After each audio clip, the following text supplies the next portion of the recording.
Coming up next on BBC Two, it's the BradWOTO stream. But first, it's time for What's in the Lunchbox?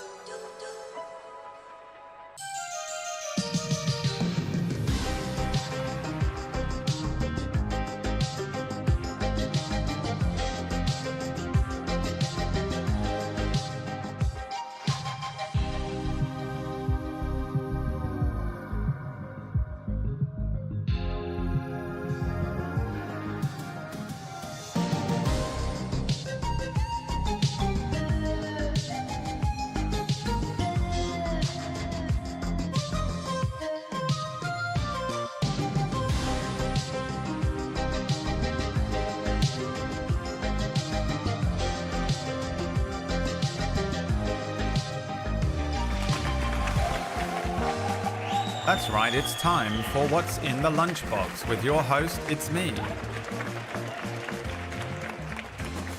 Shit. It's trying to escape.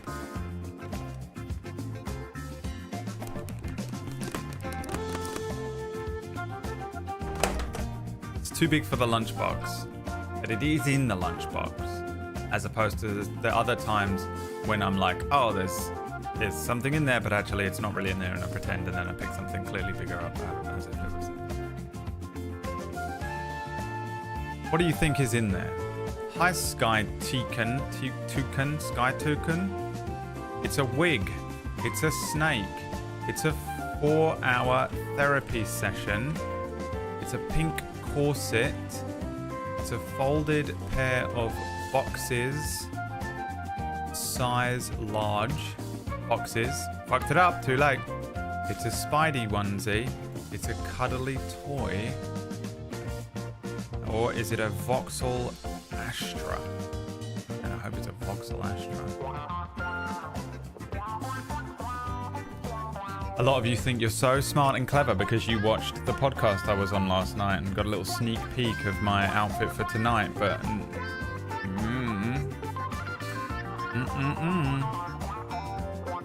it's the break room.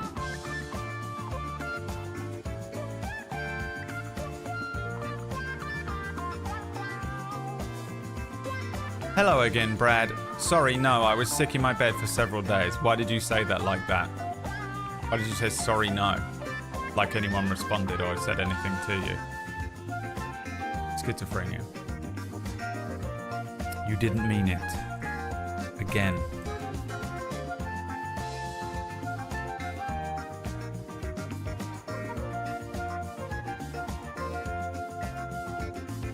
Forgive me for the harm that I have caused this world. None may atone for my actions but me, and only me shall in their stain live on. What is in there? You think it's either a wig or a cuddly toy? I literally told you it was not part of tonight's outfit because I knew you would all guess that because you're all predictable. It's an extension cord with a G in there. An extension cord. Like people that say onion. Onion? Onion? Really?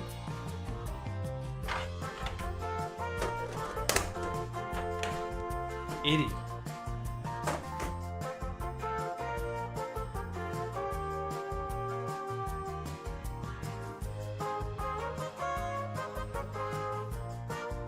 Hi everyone and welcome to today's stream. The Friday stream. Normally we play RimWorld on a Friday, but today we're going to play Powerwash Simulator for Gary, who I don't think ever tunes in on a Friday, by the way. I think he has a D&D game that he plays. He's going to show up at the end of the stream and we're going to go, look Gary, we played Powerwash Simulator for you, and he's going to go, I don't give a shit. I only ask you to play it every time you ask to suggest a game. I say Powerwash Simulator, but actually, if I was here, I wouldn't even be listening or watching. I'd just be thinking about D&D and ignoring everything you're saying, even if it's to or about me. So it doesn't matter whether he's here or not. Gary is sort of like omnipresent, or like, what's the opposite of omnipresent? Opposite of omnipresent. Like he's there, but there is no opposite. It's Gary. Like, he's there, but not there, you know? So it doesn't matter whether he's here or not. Even if I was like, Gary, don't forget, on Friday we're doing this very special thing for you, he still wouldn't fucking give a shit or show up. So we're fine. Guys, we're fine. Antagonize, thank you so much for the 43-month resubscription. And Pitsky, thank you for gifting a sub to Nixie Ray Harper. Nixie, who has not been watching the streams live, but instead during this time, while the stream is live, has been watching my Last of Us playthrough. The stream's live. Watch this instead.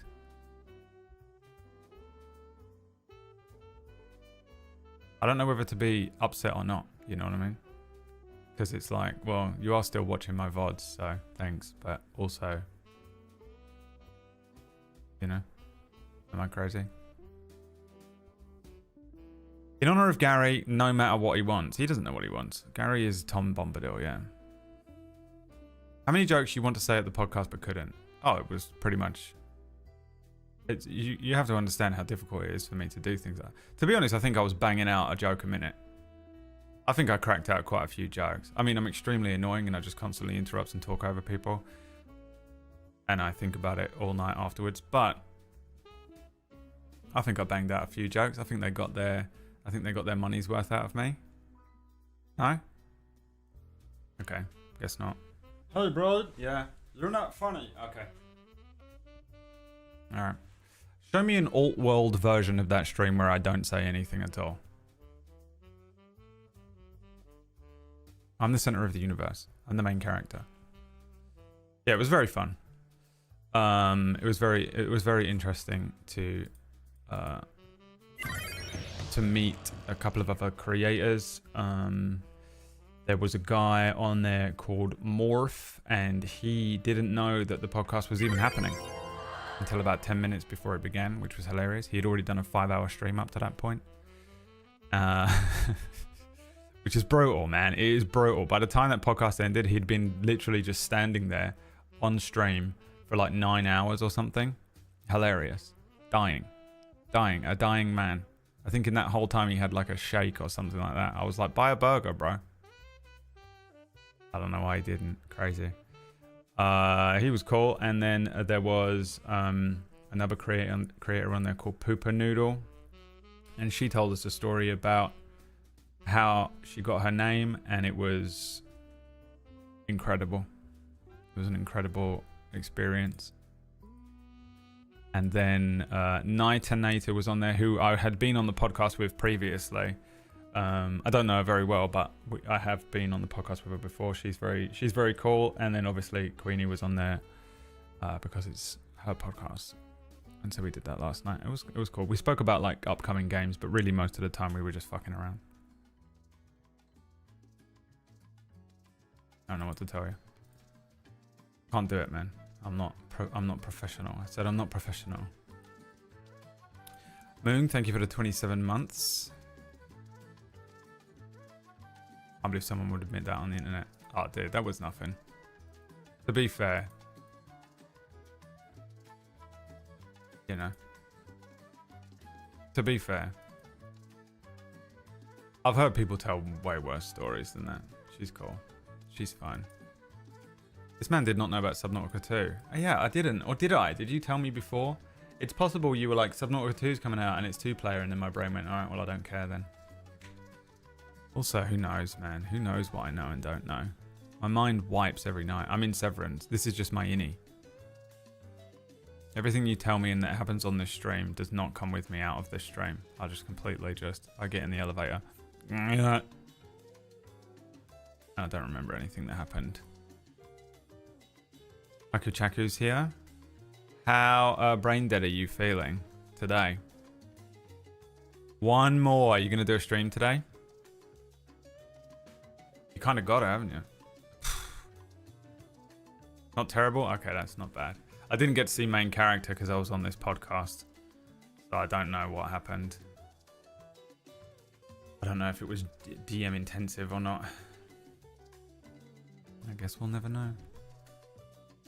I guess we'll never know.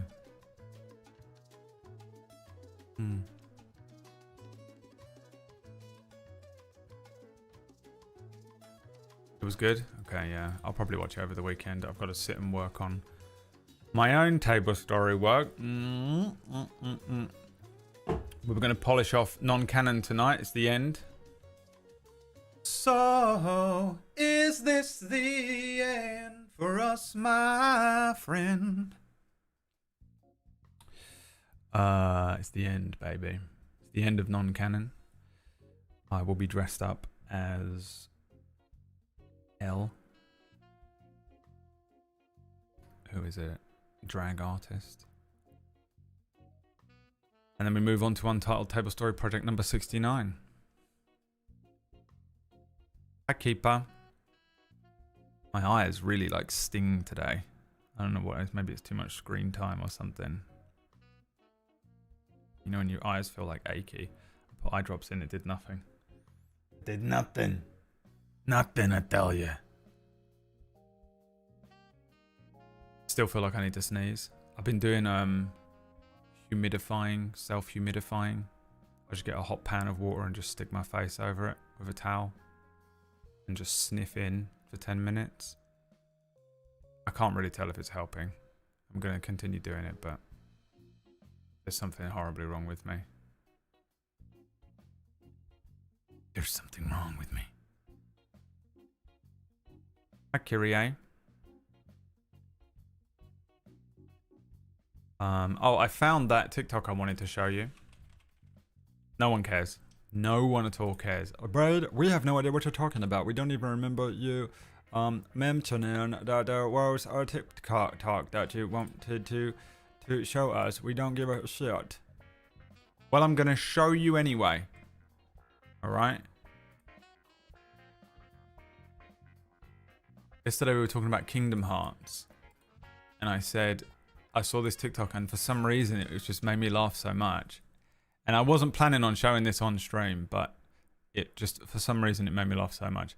It says me auditioning as a nobody for the new Kingdom Hearts 2 movie.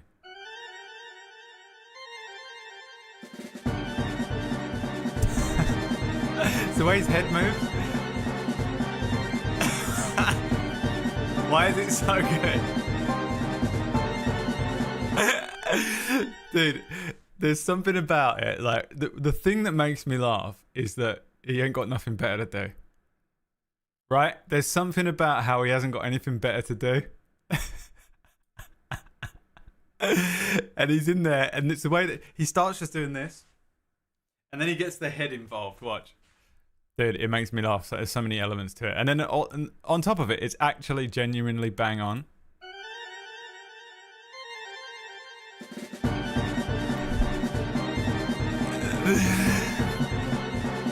He found the filter, didn't he?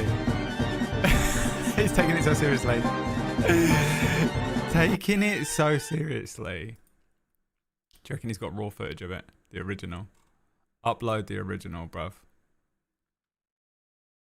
Upload the original. I didn't even see the one that he uploaded. We'll never find it. We'll never fucking find it. I've got some others. You want to watch some others? You want to watch some other ones? How do I fucking use this website? TikTok on desktop, the most annoying thing. What do we got? What do we got here? We got this one of Orcish. I mean, that's Orcish. If you ever wanted to know what he looked like off camera. Okay, can you guys watch Loki and Honey for a second? Did we Just watch make sure this? they don't eat this bacon and cheese. This is the funniest video I've ever seen. He's doing the Ratch Elmo face the whole time. Ratch and Touch Myth that, when they okay? were kids. I'll be back. They're gonna be watching you.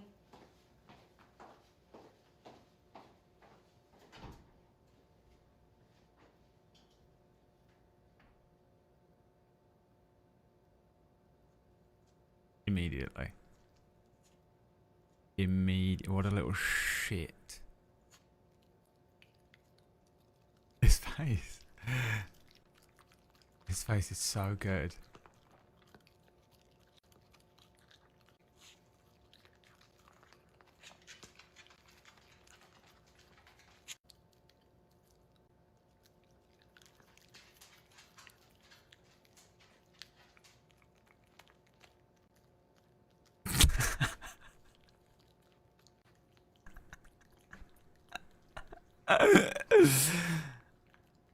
He's absolutely gobsmacked.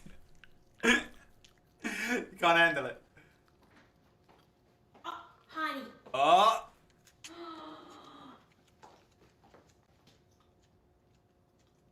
What? I said not to eat that. This was Merlin all day. Honey. His face. Come here, Loki. Loki, come here. Come here. You're a good boy. Go ahead, Loki. Go ahead. He needs a bacon. No, he didn't get any bacon. That is a demon right there. This ain't Powerwash Simulation. I don't understand what's happening. Hang on a minute. I can't figure out what's possibly going on. My head. He's bleeding out of his eyes and ears. PPJ00S. Hey, brain cell. Grow some. Jesus Christ. Grow up. Watch another one. Did you know that if you have autism, you're more likely to love the color green? That's all. What did I say? It also explains the frog thing. Oh my god, he's here. Guys, Gary is here. Gary, we're playing Powerwash Simulator for you today. I hope you're going to be here for the entire stream and you're not going anywhere. You don't have anything to do for the next few hours, do you, Gary? You're going to stay here with us while we play Powerwash Simulator for you, right? What's your favorite color, Gary? Watch another TikTok. What flavor of autism did you guys get? I got the kind where I took apart all my electronics while watching Lord of the Rings. I got the kind where I spent my life savings on shiny rocks. I have the one where I created an entire language, gave it a whole dictionary, grammatical rules, and lore. I watch YouTube videos.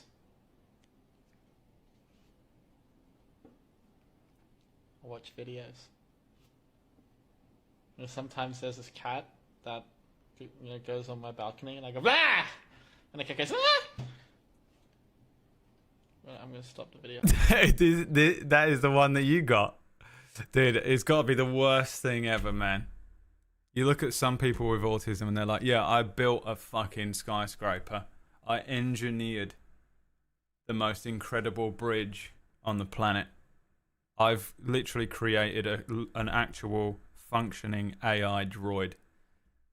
And then there's the people who got autism and are like, I have to watch the same YouTube video like 8 times to make myself feel better. And then I feel a bit weird and then I watch it another 8 times. And then I play with my cuddly toys. That's about it. It's about all I can do in a day. Brutal. Made me laugh so much. This is you. Oh, that's a good kitty, I say as I pet on Kitty. No, I'm evil, Kitty. Said evil Kitty. Oh, that's... I've seen quite a few more and I thought I won't save every single one of them that I see for stream, right? Because, you know, we don't ever need to see another one again because we've watched a lot of them. But the noise. It's a good kitty, I say as I pet on Kitty. No, I'm evil, Kitty. Said evil Kitty. He's so scared of himself. The state of him, his eyes. I had a dream I was able to time travel and I went like 10, 20, 100, 1,000, 2,000 years into the future, but the instant that I got to 4,000, I got stuck in a time dilation jail set up by the American government in the year 3877, in which anybody that tried to time travel back or forth across May 23rd, 3877, while on Earth, would end up stuck in this time dilation chamber trap to stop time travelers. But like, it was so crazy and mismanaged because it was capturing like every single time traveler ever, and the place had only been open for 12 minutes, and it was already getting overpopulated with non-stop multiple recursive instances of this one other guy trying to break previous versions of himself out of this goddamn time traveler jail. I had a dream I was... It's such a cool concept. If he actually came up with it in his dream. Wait, I have something else to watch. Oh, he's back.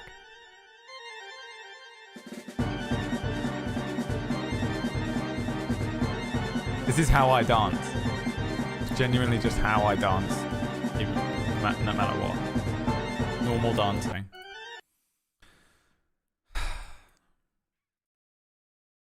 Did people submit some? They did. Gonna watch some more? Just in the hopes that that guy gets pissed off. What was his name? He's already left because I attacked him. What was his name? Let's keep an eye on him. PPJ. PPJ. I think we all know what that stands for. PP. Very small. PP very small.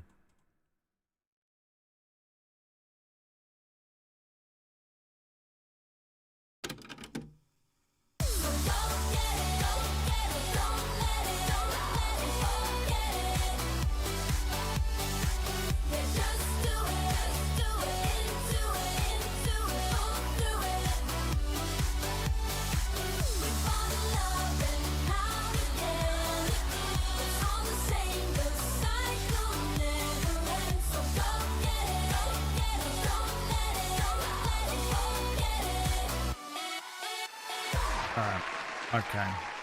The first one is submitted by Lux. This is madness. My brain when I have an empty bowl. Don't do it.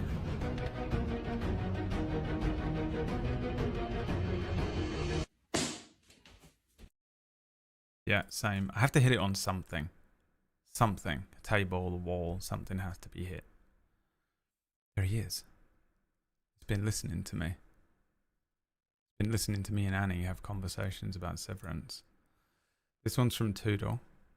The fun thing about voice acting is that if you could do a decent impression, you can make any character tell you to stop scaring the hose. Fool of a took! You're scaring away the hose. Perhaps it is you, Gandalf, who is scaring away the hose. Riker, Data, I'm putting you in charge of finding out who is scaring away the hose. I scared the hose again. The droopy. We might have been scaring the hose away, but who's to say that we aren't just scared of ourselves? Fear is a path to the dark side. Fear leads to anger. Anger leads to hate. Hate leads to scaring the hose away. Like, I'm pretty sure the only reason that Toodle even found this funny was him laughing at himself. That's the thing that's so annoying about the Toodle submissions, is we're like, oh, that's a good impression, that was funny. But Toodle's just laughing at the fact that he laughs at himself at the end of everyone. Bring the hose away! Wearing the hose away! Megatron, you're scaring the hose away. Colonel, someone scared the hose away. What's going on here? Bad news, Coot. I scared the hose again. This is just Wax Steven before every show, having to practice all of the NPCs he's going to play that day. This next one is from Nanook. Oh, it's the ham. Didn't we watch this? Oh, you couldn't! It's a fucking slice of ham! Oh, it's a fucking slice of ham! Next one from Nanook. Mate, Fox is on top of the roof, you know. Is that my childhood street? This is what my street looks like that I was born on. Can you believe that? Joe. This is how much everywhere in London looks the same. That could honestly be anywhere in the entire country, to be fair. I know it's London because of the guy's voice. And those foxes, I know them personally. This one's from Toodle.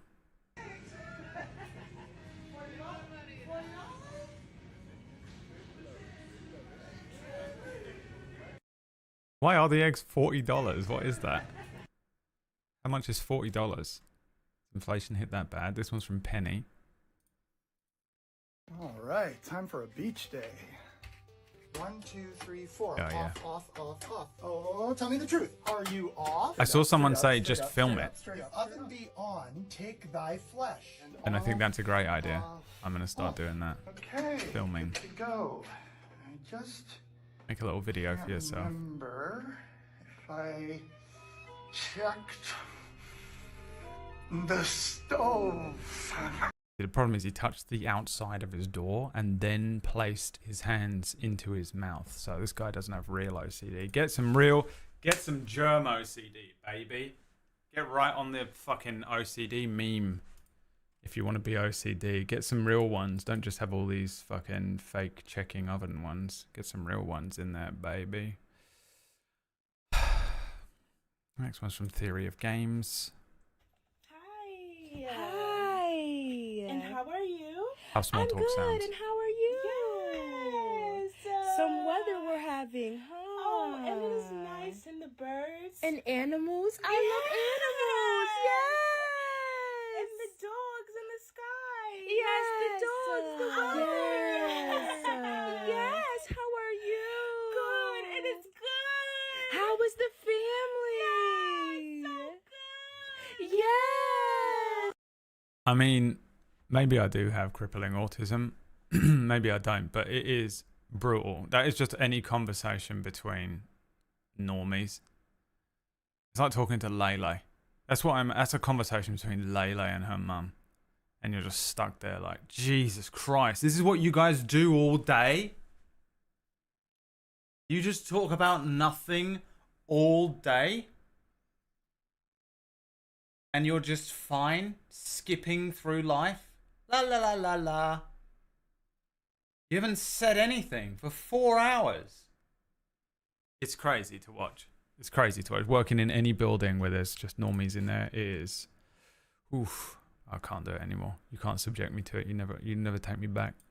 This one's from Toodle. Oh great, you're here. Games on Thanks release for getting day. this game on release day. I know it was $70, but I promise it'll be worth it. Here, take this item. It's super important and you're gonna need it later on for future missions. Excuse me, gentlemen. What a wonderful day we're having. When you download After Effects for the first Don't worry time. about that guy. All right, now it's time to go outside. I know we promise seamless transitions, but it's currently a 20-minute loading screen. But it will be Ratch fixed playing in Marvel future patches, Rivals. I promise. On his laptop. When you install Blender for the first time. This one's from Toodle. Wolverine. What's he doing? Strolling along. This one's from Toodle. The volume of dialogue in action movies. For real. Especially if you pirate them. Do you remember back in the day, download, there was a point where, I think it was when 1080p was like first introduced. Maybe. And you could first, and on Pirate Bay, you would download a 1080p movie. And for some reason, that was always the case. The way they encoded the audio into those early rips was insane. The sound effects and the music was just so loud, and the fucking voice was nothing. Do you remember? I know it's specific, but I just remember it being the bane of my life. I pirated everything when I was younger. This one's from Toodle. Seen some dipshit in my This is Toodle, by the way, in case you're wondering what Toodle's like in real life. Seen some dipshit in my comments said, the government's watching your every move. Well, tell them I need to jump. My truck won't start. Tell them that. Tell them to do something for a change. Tell them to watch that. Like, if Josh Brolin consumed Josh Brolin and a bottle of estrogen. One bottle. Just grabbed a bottle of estrogen and drank it, and then ate another Josh Brolin and went crazy. This one's from Nata.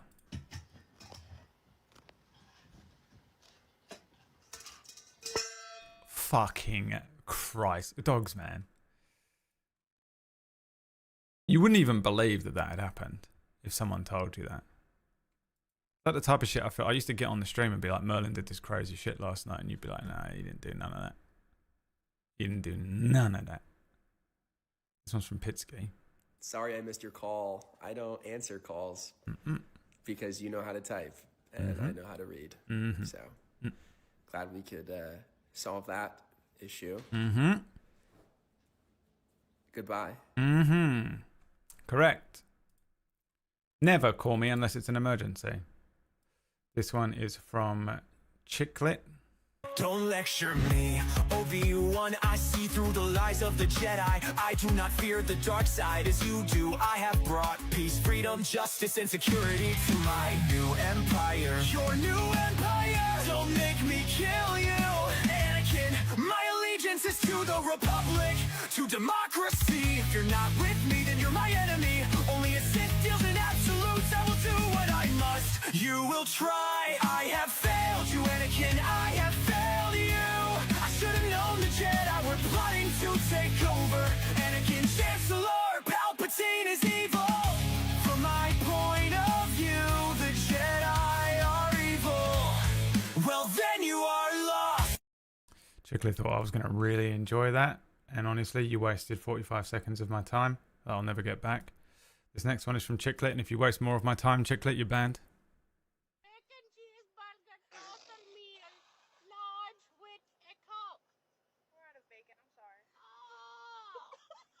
Who is Mort?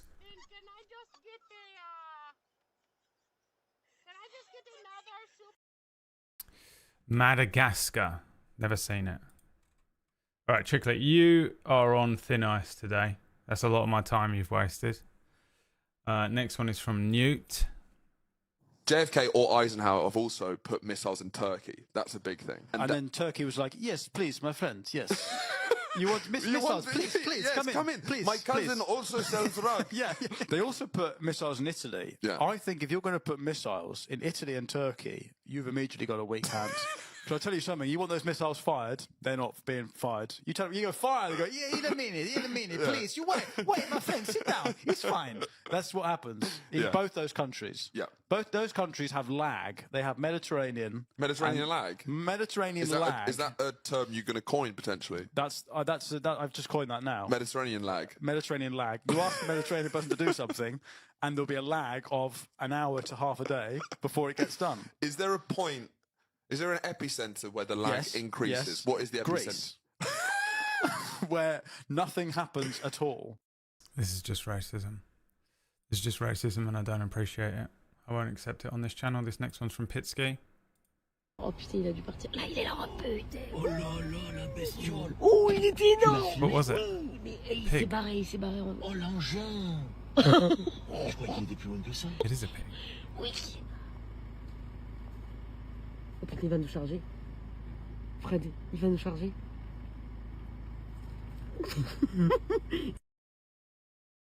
I accept him. This next one is from Pitsky. Oh putain, il a dû partir. Yo, who in the fucking was walking out here, bro? What is this nonsense? He did it himself. The feet are exactly the same size as his. Fake. This one's from Pitsky. Tana wins. Flawless victory.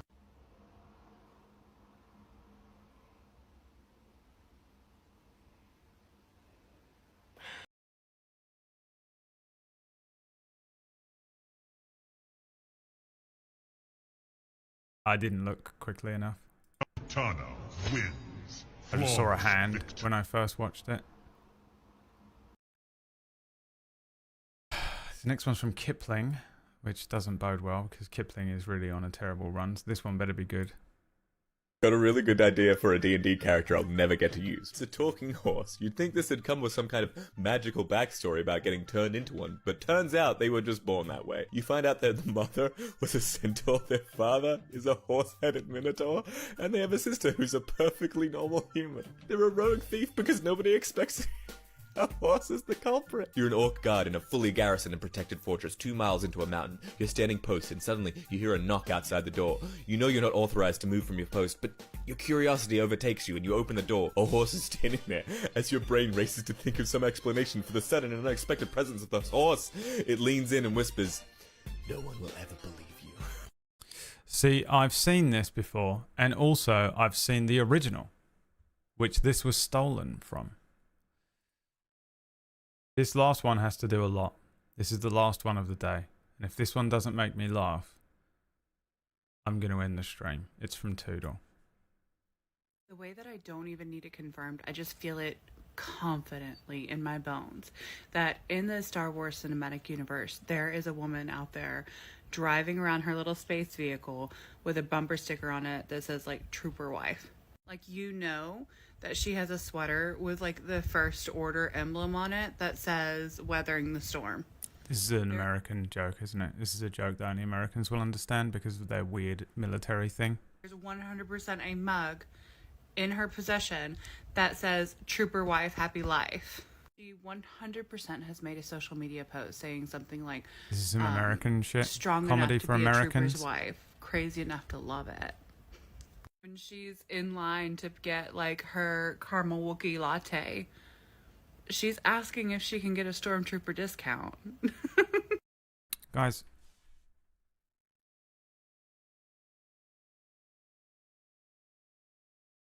When I said you send Brad reacts, okay, I wanted it to be you send Brad enjoys. Alright? Don't just send anything. Any old shit that you just have any. Just think before. I mean, this is just disappointing. 21 of those.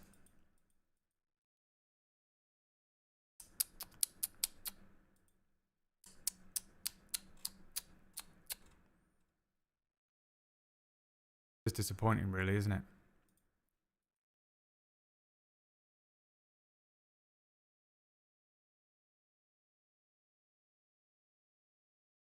I guess we got to play Powerwash Simulator for Gary now, haven't we?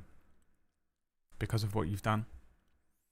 This stream is just for Gary, and the rest of you don't need to be here. Honestly, I made this intro in about, I think it took me 13 minutes. And most of that, I was eating a peanut butter sandwich. It's time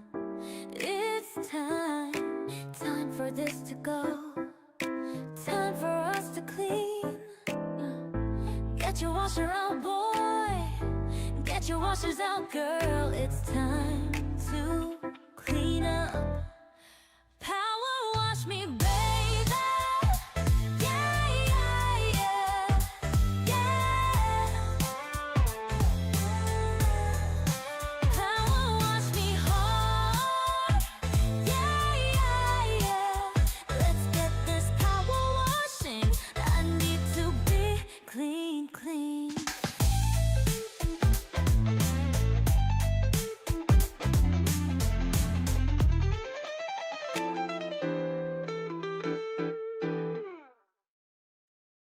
Time for Powerwash Simulator, everyone. Omega said, fun fact, last time you played this game, I refollowed the channel. Why did you unfollow?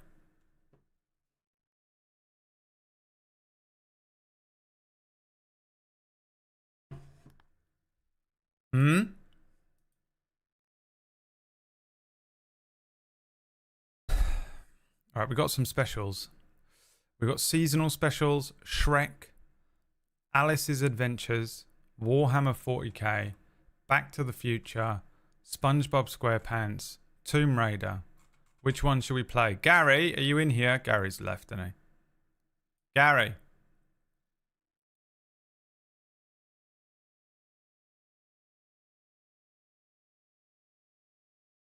Gary, is your name Gary?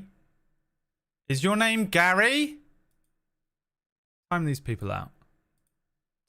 Keeper got timed out. Time these people out.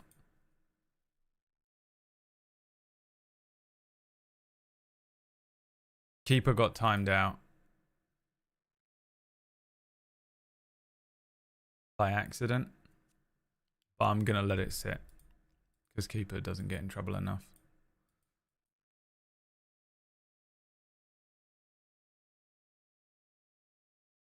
I was in a bad state of mind. I think you were being crazy toxic. So I was like, this guy's an asshole. Now I'm followed. Wow.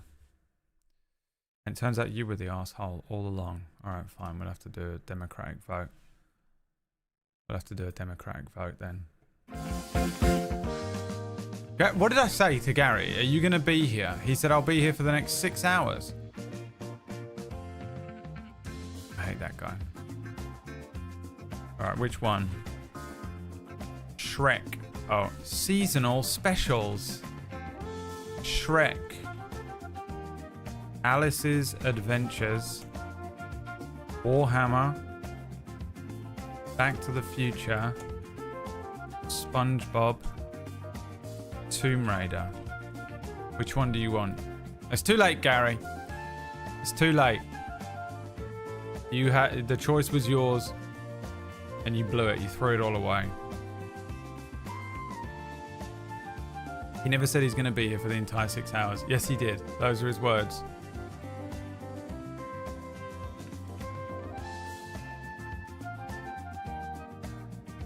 Exactly what he said.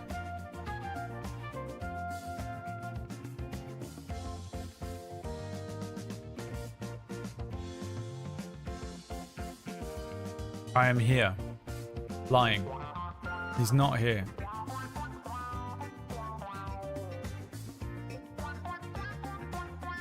Which power wash shall we do? The boat level is nice. Don't forget.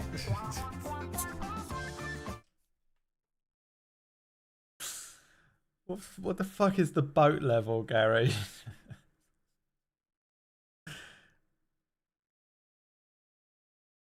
I'm going crazy. I think I'm going crazy.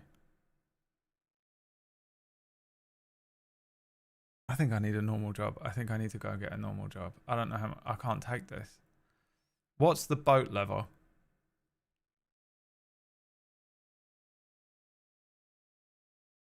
Gary said he would be available until 6 p.m. though without specifying a time zone. I can't take this. I can't do another day of this.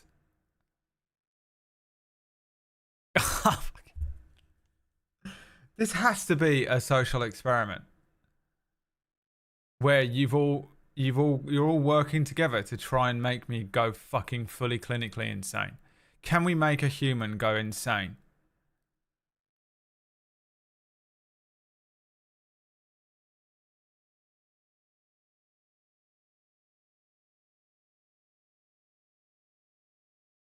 Gary, where's the boat level? Please. Are you on your PlayStation again? Gary, what are you doing right now? Gary? Gary? Gary, what are you doing? What are you doing right now? I need you front and center. I want to know what he's doing instead of typing in my chat room when I demand him to appear and bark at him.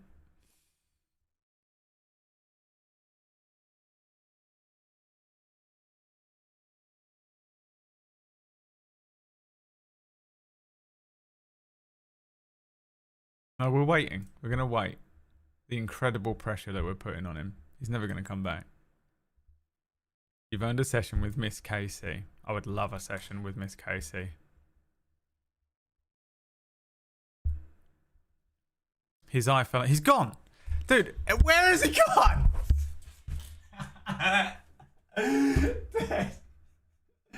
We got to find this fucking boat level. Can I search? Where's the boat level? In this? Bonus jobs? That's a submarine. I don't see a boat. Free play? Vehicles? Boat? I don't see a boat. These are houses.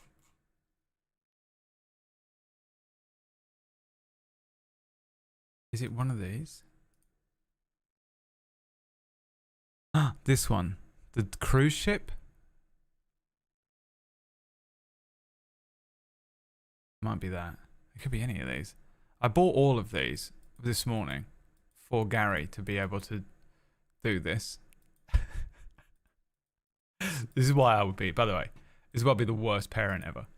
Because I'd be so pissed off when I'd be like, I bought you all this stuff. And the kid will be like, I want to play with the wrapping paper in the garden. I'm going to take the wrapping paper into the garden. I'm like, dude, I just bought you all this shit that you've been asking for months. Months you've been asking me for this.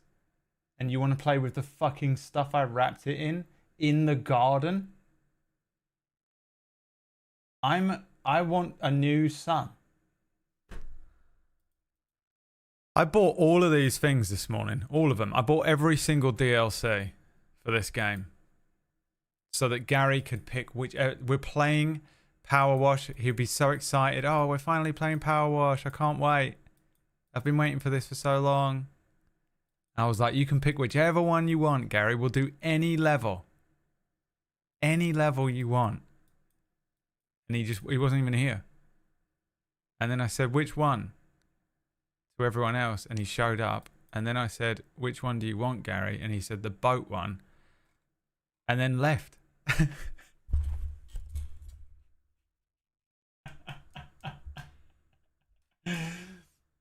He left.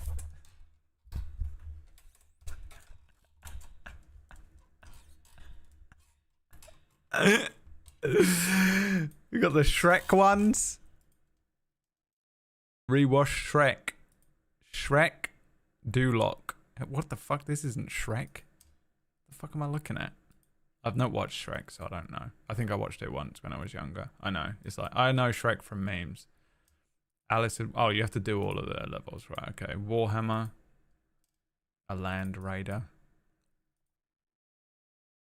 Back to the Future.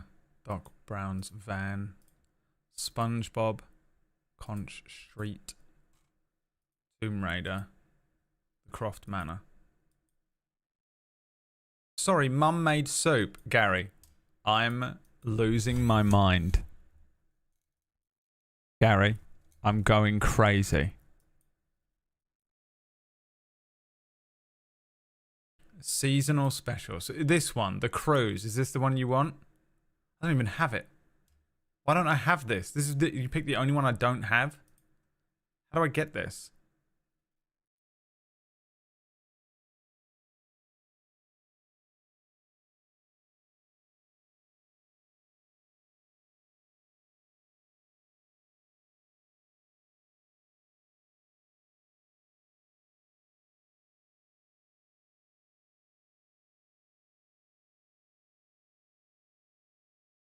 I'm in an experiment. I'm in an experiment.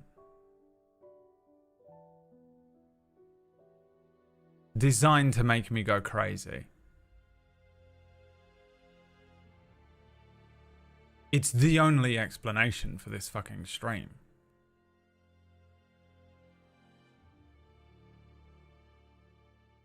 It's time for Powerwash. It's time. It's time. Time for this to go. Time for us to clean. Get your washer out. I don't remember how to play this. Get your washers out, girl. It's time to clean up. Power wash me, baby. Yeah, yeah, yeah, yeah. Power wash me hard. Yeah, yeah, yeah. Let's get this power washing. I need to be clean, clean. Let's get washing. Let's get washing our bits. It's time to wash our bits.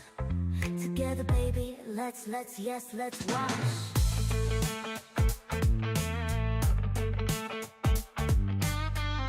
Let's wash our bits.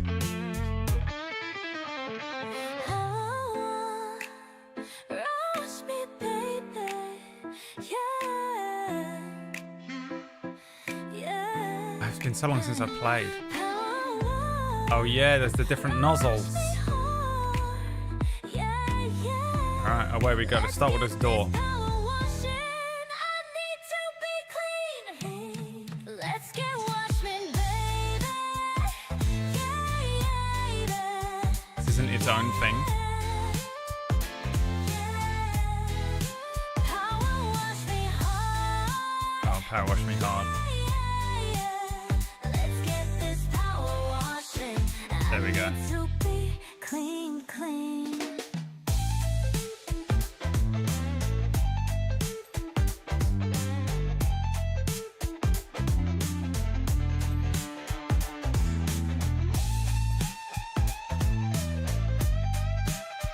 This one flash?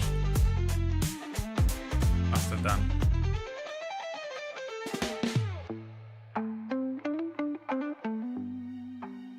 Okay.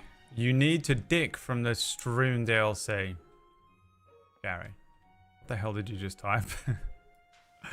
I've never seen you use such profanity. For a Scotsman. I need to stop being a dick. Let's watch. You're not supposed to make someone feel bad for giving them a gift. This was my gift to Gary, and I will never ever give any of you a gift again. This is why I don't give people gifts.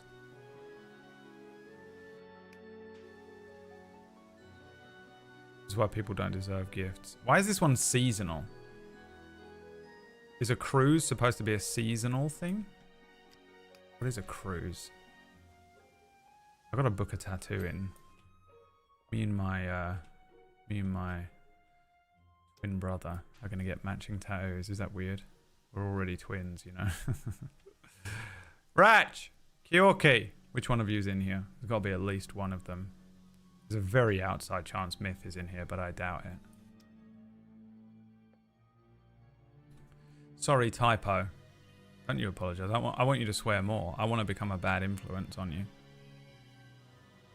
What soup have you got, Gary? What soup are you eating, Gary? I was walking to work from Metro, and you got dinged by an accidental ban. Temporary...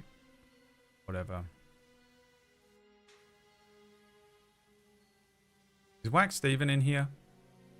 That guy's pissing me off as well, dude. You know what that guy needs to do? Help me do some more work. He hasn't done enough work over the last couple of days. Can you look at the thing I posted in our messages and just tell me? Just because I know that you and PB are going to start a stream and I won't have access to you until it's too late.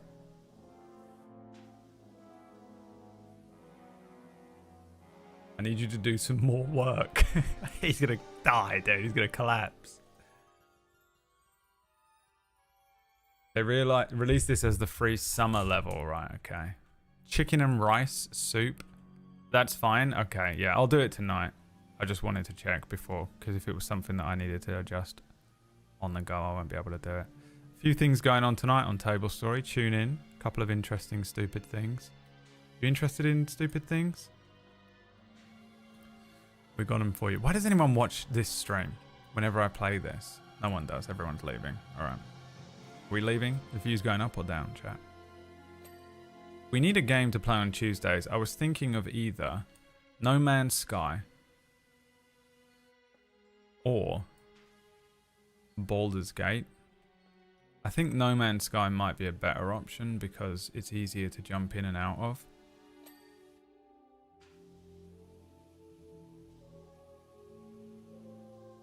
But I don't really know. The thing with No Man's Sky is every time I play it, I'm like, what am I supposed to do? Like, I do the same few things. I get a ship and then I build a little home base. And then I'm like, well, there is nothing else in the game to do. I don't understand what I'm supposed to be doing in the game at this point. It's not like the upgrades matter. You know, like in Minecraft, you're like, I need a diamond pickaxe, so I'm going to get some diamonds. You always find some new shit you need to do.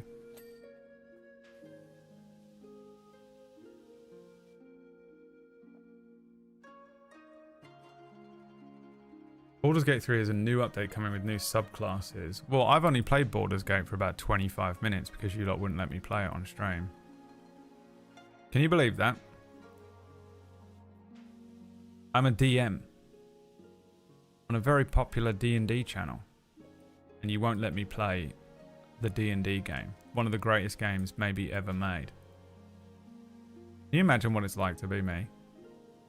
The torture. I wouldn't wish it upon my worst enemy. Was Kingdom Come on that list as well? Well, considering I said 2 games and neither of them was Kingdom Come, what do you think? You know when I said No Man's Sky and Baldur's Gate, which one of them do you think was Kingdom Come? And do you think, based on the 2 names that I gave, that either of them were Kingdom Come, and whether that gives you your answer as to whether Kingdom Come was on that list there? I'm actually fucking losing my mind, aren't I? Am I going crazy? There's no one in here. It's just me talking to myself and inventing the worst possible people on the planet to come in and say the most insane shit to me all day until I go fucking nuts and crack up and kill someone. And then they're like, Surprise! It was an experiment, Truman. The whole thing. Everyone here is just a person that works for this fucking company, Lumen. Everyone here works for Lumen. You're not actually insane. It was all a joke. To be fair, you did beat it on stream. Right, and I had to like really speed run that, didn't I?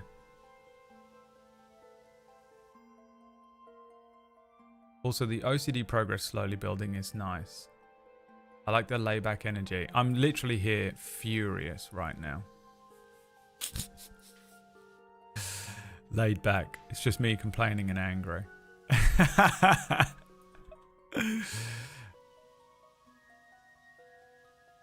The OCD of cleaning. Does anyone actually have this kind of OCD? Like clean OCD? I have self-clean OCD, kinda. It's not, I have germ OCD a little bit. I have to clean myself as soon as I wake up or I'll die OCD. My entire family will be killed in a horrible accident and the world will end.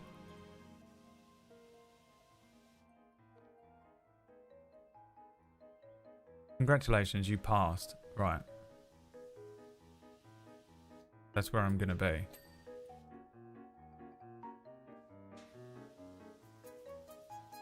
Is this how other people play this game? I'm always like aware, I'm like, other people, I wonder how other people go about it. I've watched a couple of people play this before and I've always been like, that is not how I approach this game. I like do this.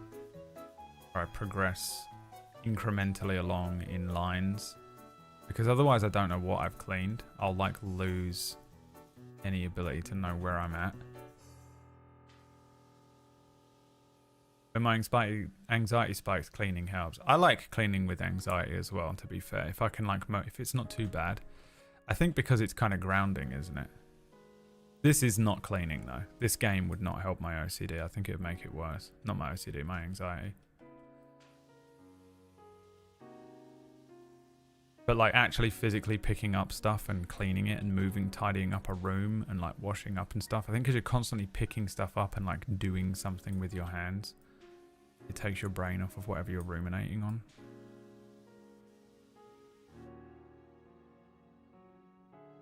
My sister kinda does. Hasn't been diagnosed, so no. But she yells at me a lot about wearing outside clothes in her room. Send her to a therapist. I want diagnosed OCD people only. The rest of you are charlatans and liars. And we're sick of putting up with you. I enjoyed OCD Awareness Week on TikTok recently. That was a really good time.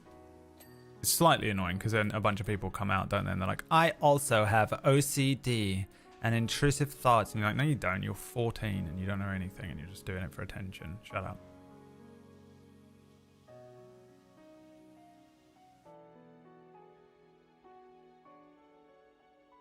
This is the kind of game where I need to install that. What's that thing where you can bring chat up on the screen? It's called like Violet or something. Ghosty. What is it called? I went to install it once and then completely forgot about its existence until right now. I can put chat on my gaming screen and not have to keep looking up.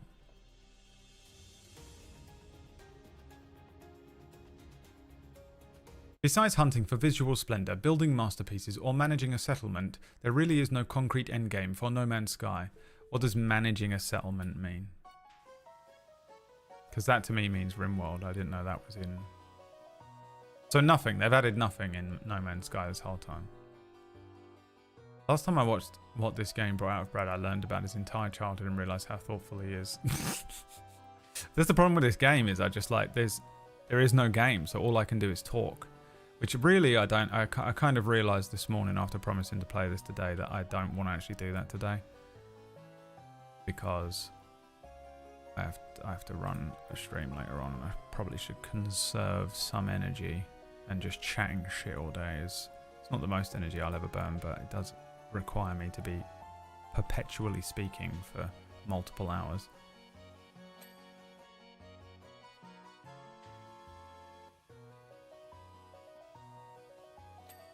about if we play Star Citizen? When Markiplier play, he didn't realise for like 10 vids he could turn the nozzle, and the dev roasted him when they put in a notification to say you can turn in the patch notes. Alright, first of all, stop watching Markiplier, Gary. Don't do this to yourself. Second of all, you can turn the nozzle? I don't believe you. I think you're making it up.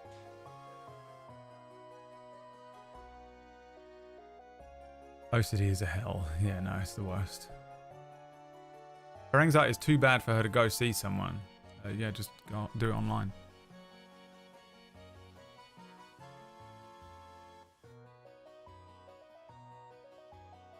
Damn, wish I was that wall so I could be sprayed by Brad. Jesus Christ. My outfit is ready, yeah. At BradWOTO. You don't need to put at BradWOTO in the chat because I'll probably just read it anyway because I can see all of the messages. You can found a settlement that NPCs come to live in, and you have to make sure it has everything it needs to thrive and eventually become a source of income in the game. Now that sounds more interesting to me. Is that available immediately, or do you have to put in like 1,000 hours before you get to that point? I really have not watched a lot of Star Citizen, not fucking No Man's Sky content. All I've done is I've like played it, and I think I've streamed all of the time I've ever played it. So I'm not sure. I mean, there was a point where I was really enjoying just being... I was doing trading, and I had a spreadsheet up. We had Fat Gordon. And I was like trading battery fluid or something.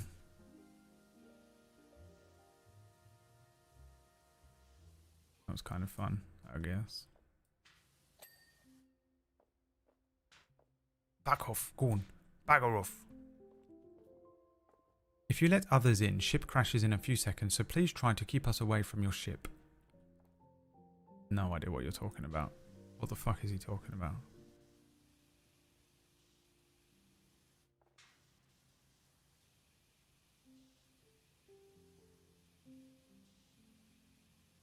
Can't believe they didn't release more Final Fantasy VII maps with the new game. For Powerwash. Beyond gutted. Me clean Cosmo Canyon or something. I'd have been back on this game within seconds.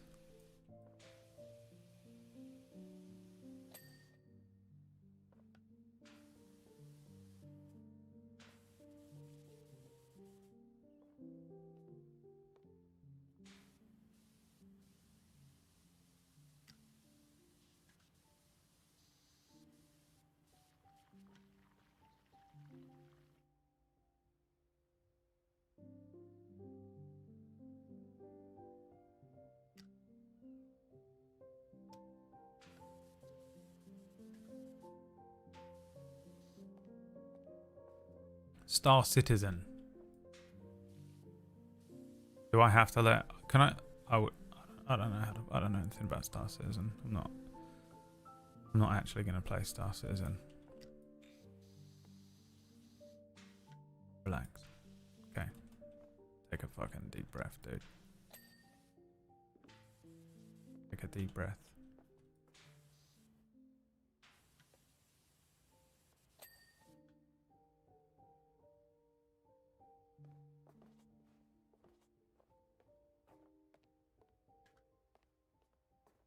In funny who this game has so many crossovers. It's funny. Yeah. I think it's a great idea. I think they've done exactly what they should have done. It's the greatest possible way to approach a game like this. Release a bunch of different IPs that you can clean in collaboration. I bet they sold so many copies with each different thing. I feel like a few of them are kind of in the same sort of genre, but it's nice. You have like Final Fantasy, Warhammer, SpongeBob.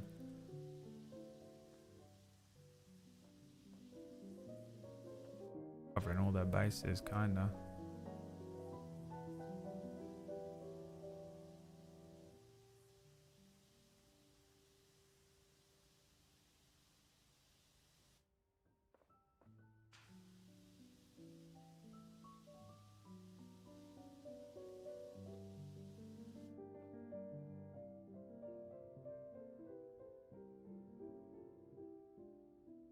When you world build, do you focus much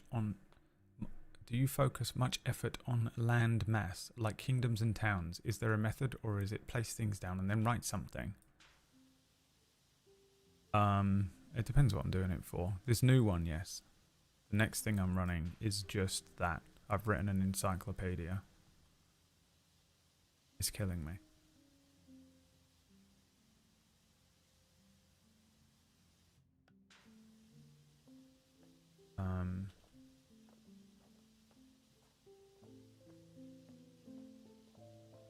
But I've learned over the years it's not worth doing that for every campaign type. Like, you've got to look at stuff like,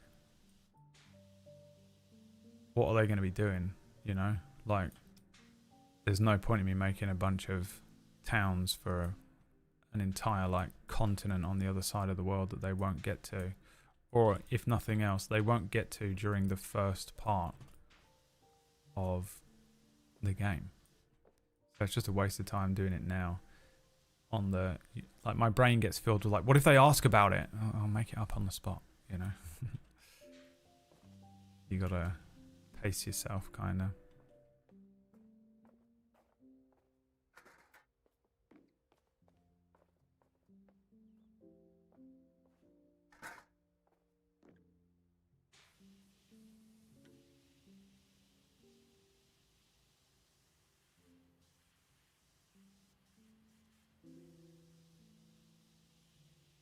You think these pieces are going to flash individually?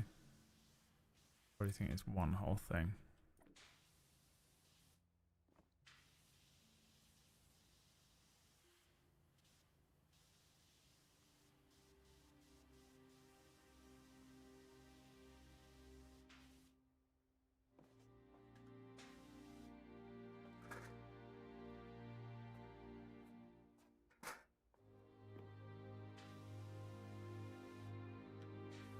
I feel like I'd enjoy this kind of job in the real world if I didn't have to do all of the setup. Like, every morning you have to get up and pack the van with all the stuff you need or whatever. I think that would wind me up.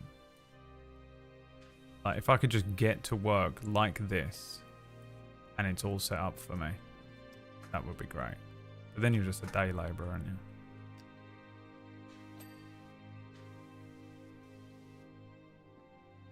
Is this done? Is the thing that shows me the percentages?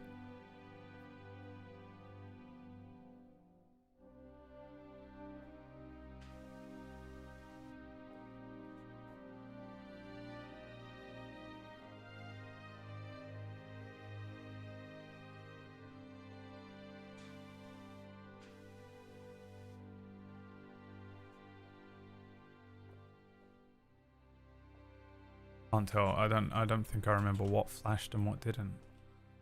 Back to it.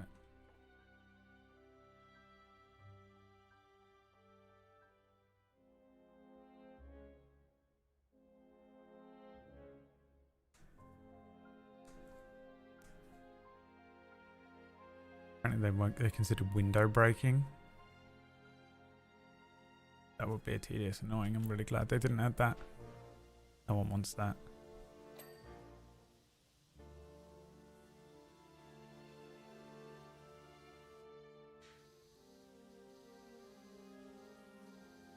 Hey, it's me, Fist of the Walrus.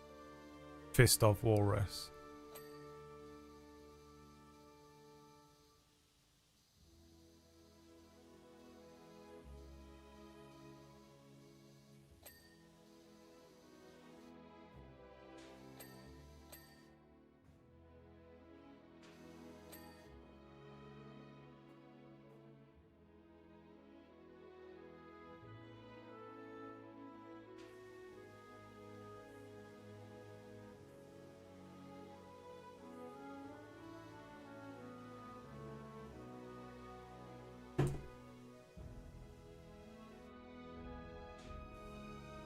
It would always be so wet. It'd be fine if you were in a warm country. I'd only do it if I worked in... I'd move to Spain. I'd move to Spain and do it.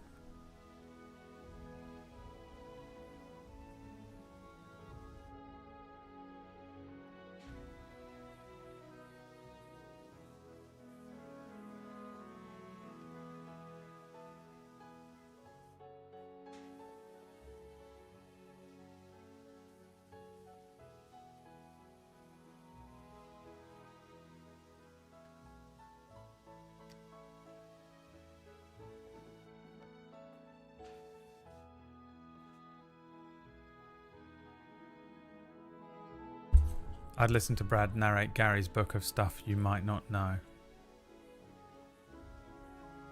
The only thing is it has to be spelled first draft only. Whatever Gary writes down, how it's spelled is how the book must be published. And then I would narrate it for free, but it would have to be. But I would narrate all of the way that Gary writes it, you know.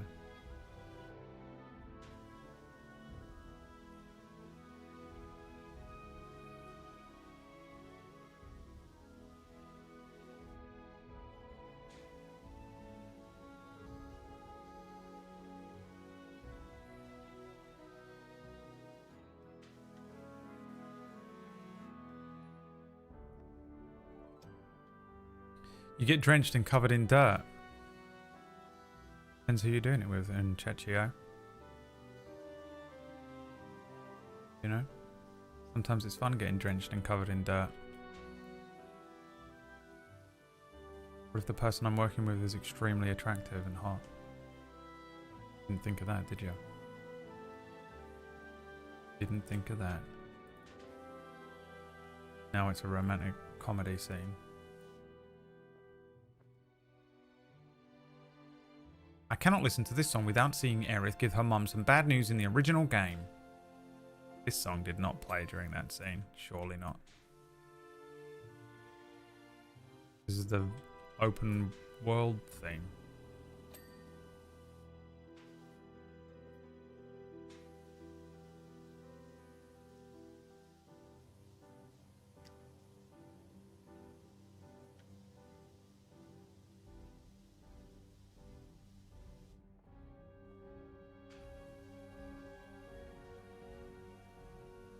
It could do Star Wars levels, that'd be good.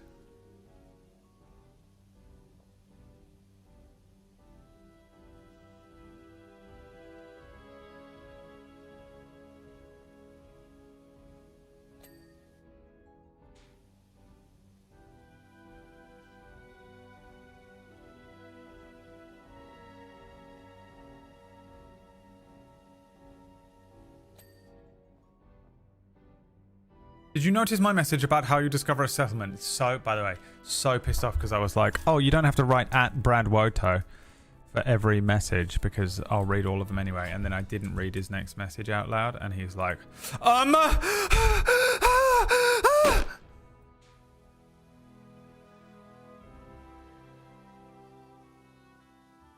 furious, you know what I mean? So entitled. You people are so entitled. You know I don't have to read any of them. You know that, right? I don't actually have to read all of your messages.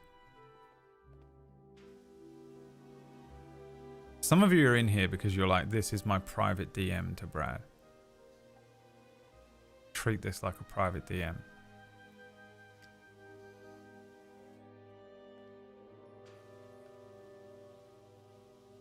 You're psychopathic, you people. You know that.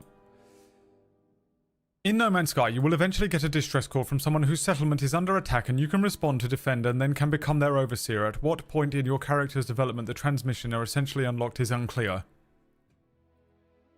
Alright. So basically you didn't answer my question. Wasted my time.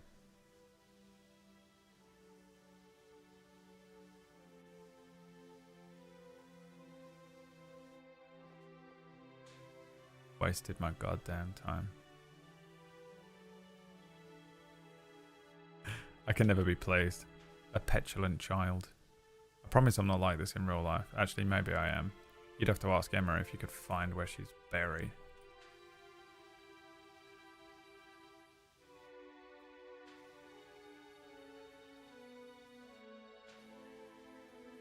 Good luck.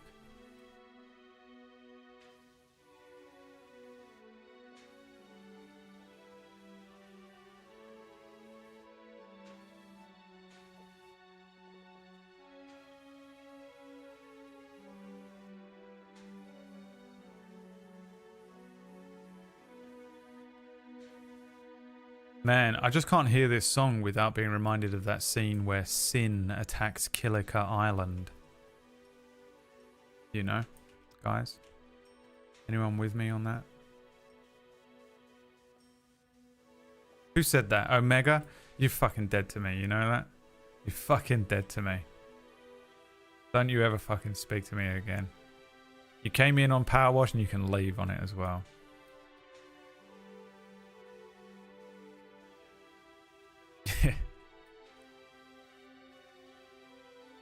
I want to play Final Fantasy X so much. It's been a long time since I played that one.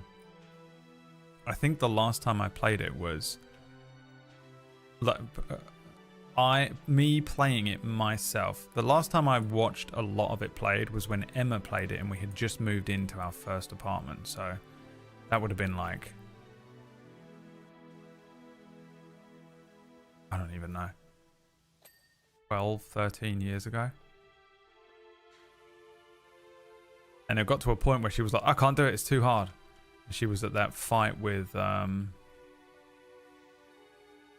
what is it called? Penance or something?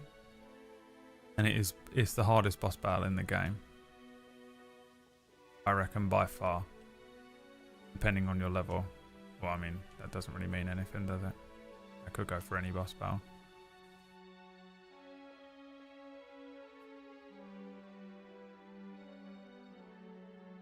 Sin was such a good world threat. I just enjoyed that there was like, obviously there were villains in the game, but like the biggest threat was just this monster and not, you know, just a big flying kaiju. And it wasn't like Kefka and crazy. It wasn't like Sephiroth, you know, it wasn't like Garland or Kuja or whatever, you know. It was like a slightly non-sentient type thing.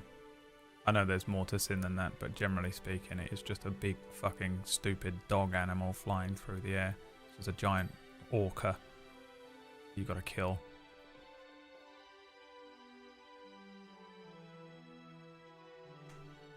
I'm playing that one today, I think. It's the one with the chocobos. Yep, that's the one. Final Fantasy X 2.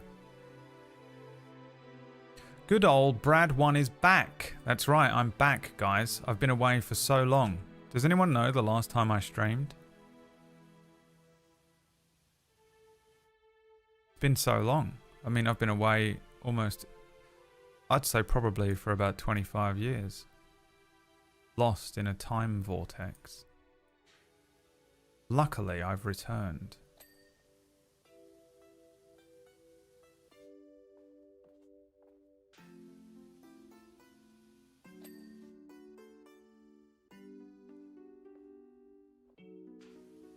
Man, this guy's a prick. I'm going to unfollow while you're playing Powerwash. Makes me laugh. No, he didn't unfollow while I was playing Powerwash. He unfollowed me on a day when I'm guessing you lot were winding me up and I had to turn on you. And he was like, man, this guy's so toxic and mean to everyone. You know how everyone thinks that about me. Remember when that guy came in 2 seconds ago and I was toxic and mean to him?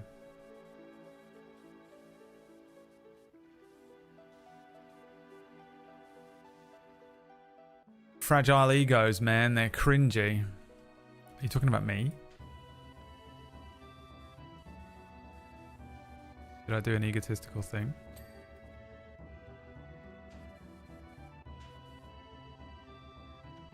I thought I just read your message out. I'll never do that again.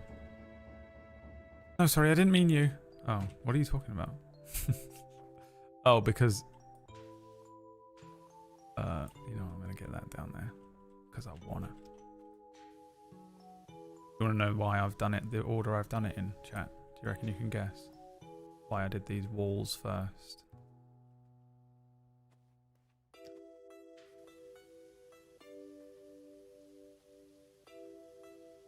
Did you get the 100% ending on Final Fantasy X too? I don't know if I ever did it myself. Hard to say. Younger me might have done it. I'm trying, because I can't really remember playing 10.2 on the PS2. I know I did. But I just don't know when that was in my life. It's very hard for me to remember that period of my life. I don't know why. What would I have been, year 10? Year 11? In school? So I probably did. But I don't know. I don't remember doing it. I mean, I know the only way to play that game is to 100% it, otherwise there's no point in playing it. If you don't get the 100%... The problem with Final Fantasy X-1 is that you have to get 100% of 10-2 to get the true ending to Final Fantasy X. It's fucking annoying. No one wants to play Final Fantasy X-2. Admittedly though, the second part of that game, like I'd say the last section of that game is legitimately good. The rest of it is just side quests, which some people would enjoy. It's Noodle's favourite game of all time, but not me exactly.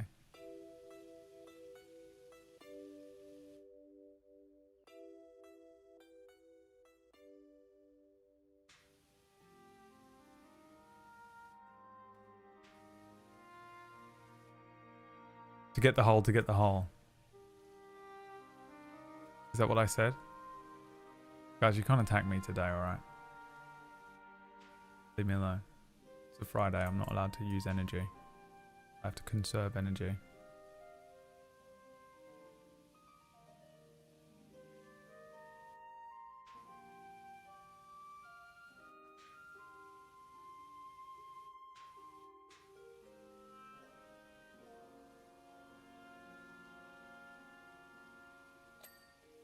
The reason I did the walls first is so that you would always be able to look around and see clean walls, not dirty walls. If nothing else, while we're cleaning the rest of this shit, clean walls exist. Now what though? I guess we'll just clean this pool.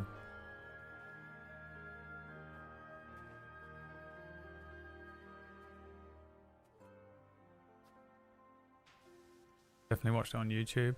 I'm trying to think whether I did though, because for me, there was no such thing as YouTube back then. But I remember watching it when I was young, so I'm like, I don't know. I'd be surprised if I had the fucking patience. But I think I was more patient with those games back then because there weren't as many games. I wasn't as pressured to do other stuff. I didn't really care. You know? Now I'm like, I got too much shit to do. I ain't got time to complete this fucking game. Now I was in year 10, like, what was I doing? Nothing.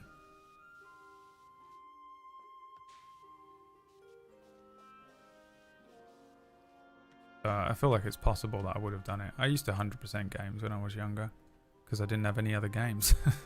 Nothing else to do.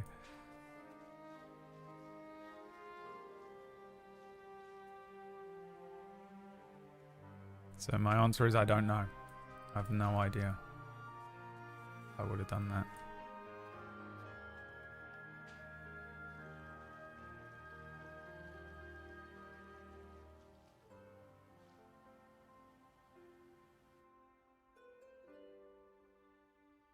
All I remember of 10-2 was not telling any of my mates that I had the game because dresses. I don't think I could even tell my friends. I think the first time I even admitted that I had ever played a Final Fantasy game to my like normie friends was Final Fantasy 9, because I remember being at my friend's house the day it came out and I had no choice. And they were like, where are you going? And I was like, I'm going to the mall. And they were like, why are you going to the fucking mall? And they were like, what's going on? Because, you know, they're like, there isn't a new FIFA. What could you possibly be going to the mall for? You don't have any money. And I was like, there is a new game out that I want to play. I'm going to go and buy it and then go home and play it. And like, all of my friends were like, what the fuck are you talking about? There isn't a new game out today. You know what I mean? Because they were like completely unaware. And I was like, just shut up. Let me go buy my game. And they're like, what game has come out that you're going to buy? And I was like, Final Fantasy 9, all right? And they were like, Final what 9? Fantasy? What the fuck are you buying? And I was like, it's my favorite game. It's been my favorite game series for the last 2 years. And the third one has come out and I couldn't be more excited about it than anything. I've never felt this feeling. The level of excitement in my body for the release of this game is beyond anything you could understand with your tiny fragile mind. They had no idea what was going on. They had no idea what was going on. I was like, just shut up and I'll see you tomorrow. And I went to the mall by myself with my fucking money that I'd saved up. And I bought the game and I went home, turned it on. And actually, do you know what was crazy about that? Is that I remember buying it, or just to make fucking matters worse, it was back before I had cut off contact with my dad. And I had to go and stay at my dad's apartment that weekend. So I went and bought this game, played it for like an hour, and my mum was like, right, gotta go to your dad's. And I had to pack up my PlayStation and go to his house. And then he's like, what are you doing? I was like, I'm playing this video game all weekend. And he was like, what are you... but I want to watch the football. And I was like, well, here's the thing. I can go home. I'll happily go home. All I'm doing all weekend is playing this video game. I literally couldn't, like, I don't care where I am or what's going on, I'm playing this game. He's like, what are you playing? And I was like, it's this game called Final Fantasy IX. And he was like, okay, now I know a fact about my son that I suspected about him, and I may never speak to him again. The absolute look of shame. Putting out a game with the word fantasy in it, in a South London family in 1999 was it literally, it's exactly the same as coming out of the closet. It's exactly the same. If you're a person that has ever had to do that with their family, come out as gay, it's the exact same thing.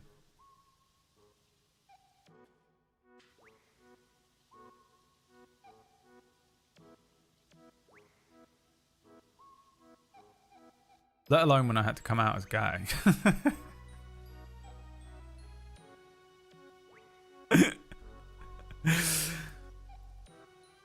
It was less bad.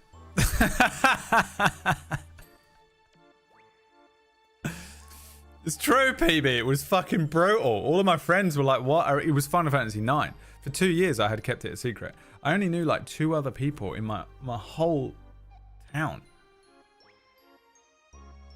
I was brought up in a suburb of South London, and I knew 2 other people in my like whole school who played Final Fantasy, and one was in like chess club, and one was just the biggest fucking freak in school. And I don't mean like, you know, like I'm a freak, you know, and you're like, oh, like this guy was an absolute maniac. The only person I could talk to about the Final Fantasy games. And I basically didn't get to talk to anyone about them until I was I befriended, so I have a twin brother who was brought up separately from me because they lied to us and said that we were cousins until my nan died and blew the case wide open, told everyone the truth on her deathbed, fucked up on morphine. And so my cousin brother, no interest in Final Fantasy games, I don't think he's ever played one, but he had a friend called Lee. And I met Lee and knew Lee for a good long time before Lee just one day was like, oh, I'm going to go home. I'm going to be playing Final Fantasy, don't know what, 10 maybe? If I had to guess, could have been 10. Might have been 12, but no, it was probably 10. And I was like, wait, you're going to go play Final Fantasy game? He was like, yeah, I love them. I was like, really? What ones have you played? And he was like, the first one I played was 8. And it was the best game I've ever played in my entire life. Remains to this day his favourite Final Fantasy game. Identical twin? Yeah, he looks like...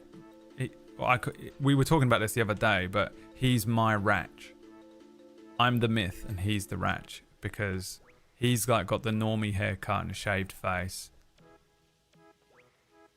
And I'm the fucking whimsical twat with stupid hair, glasses and a beard. I have a Ratch version of me. We don't look as much alike as we did when we were younger. When we were younger, we looked exactly the same. It was fucking freaky.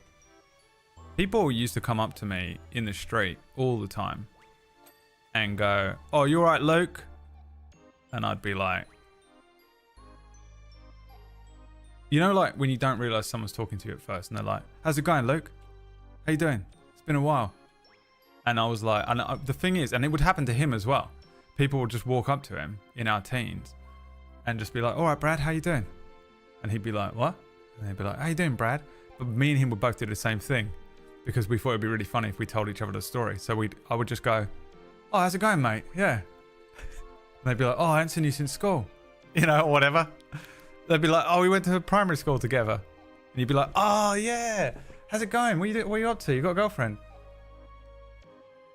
And then we'd see each other and I'd be like, some maniac walked up to me in the street the other day and just started talking to me as if I was you. Took me 25 minutes to realise that he thought I was you. And we just exchanged. I'd be like, he was kind of tall, like a bit taller than we are. Try and describe what he looked like, you know? They'd be like, I don't know. Anyway, what was I saying? Oh yeah, so my cousin brother,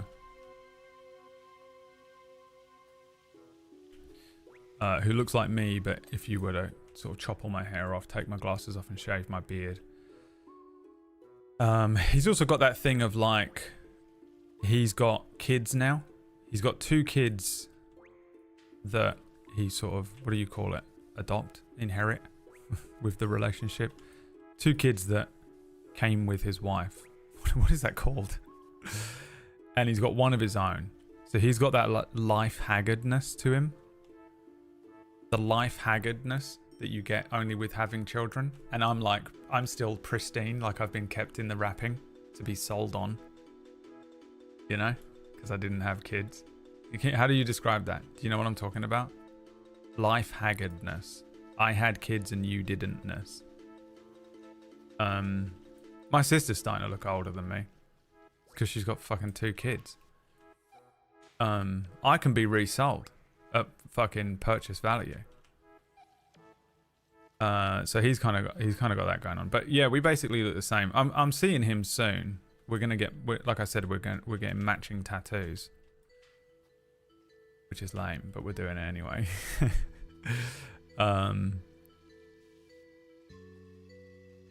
And when we do, I'll take a picture of us. But I think you'll probably be like disappointed because we don't look as much alike as we used to. There's some pictures of us though from even, you know, like early mid-20s, like up until around the time I first started World of the Orange with Liam and was doing YouTube. We looked pretty similar still. But again, I had long hair and a beard, and he's for the most part always been short hair, clean shaven, never needed glasses. Then I started wearing glasses and wearing different clothes and shit.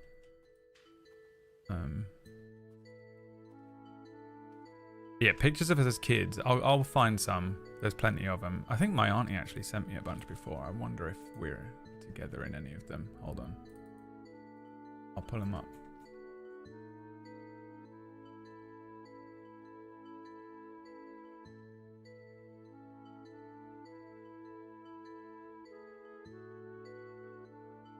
I think it might be too hard to actually make out.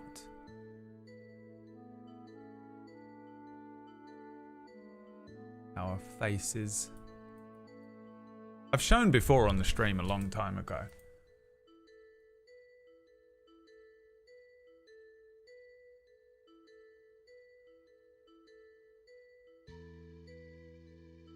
Yeah, you can't really see us. She sent me some pictures of like a sports day when we were younger the other day.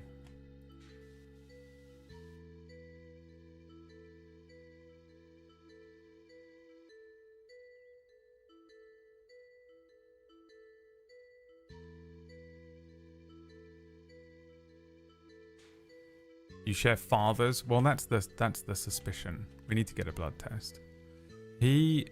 So I look like my dad, and my cousin looks like me, right? But I look like my dad, and he's supposed to be my cousin on my mum's side, so he shouldn't look anything like my dad.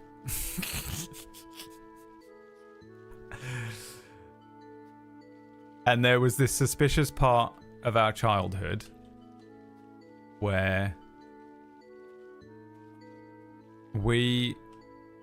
so for the first 10 years of our lives, right, me and him were predominantly brought up, the first 5 for sure, the first 5 solidly, we were brought up by my nan, my grandma, right, me and him, we lived there. And then between like 5 and 10, we still spent the majority of our time there, but every now and then we'd get sent to, I would be sent to my mum's with my mum and dad, and he would be sent to his mum with his mum and dad, right? Now, the only thing we know about our parents in that time is that they didn't have any money. I was a mistake child, and so was he. And so, like, my mum and dad didn't have a house. They had, like, a little shitty apartment. So did his. And so we were brought up like siblings by my nan, right? Which is why, even if, you know, I meme about it a lot, but like, even if they're like, oh, we did a blood test, you're not twins. Even, to be honest, if they were like, you're not even blood related, he is my brother, you know? He's literally my brother. I have a brother because we were brought up together for 10 years as brothers. And then we were told that we're in fact cousins who look identical. And I'm going to live over in this house with this man and woman. And he's going to go and live in this house with this man and woman. And they are your mum and dad from now on. And we were like, but we don't want that. And then my mum and dad went, look, you have a sister. This is your sister now.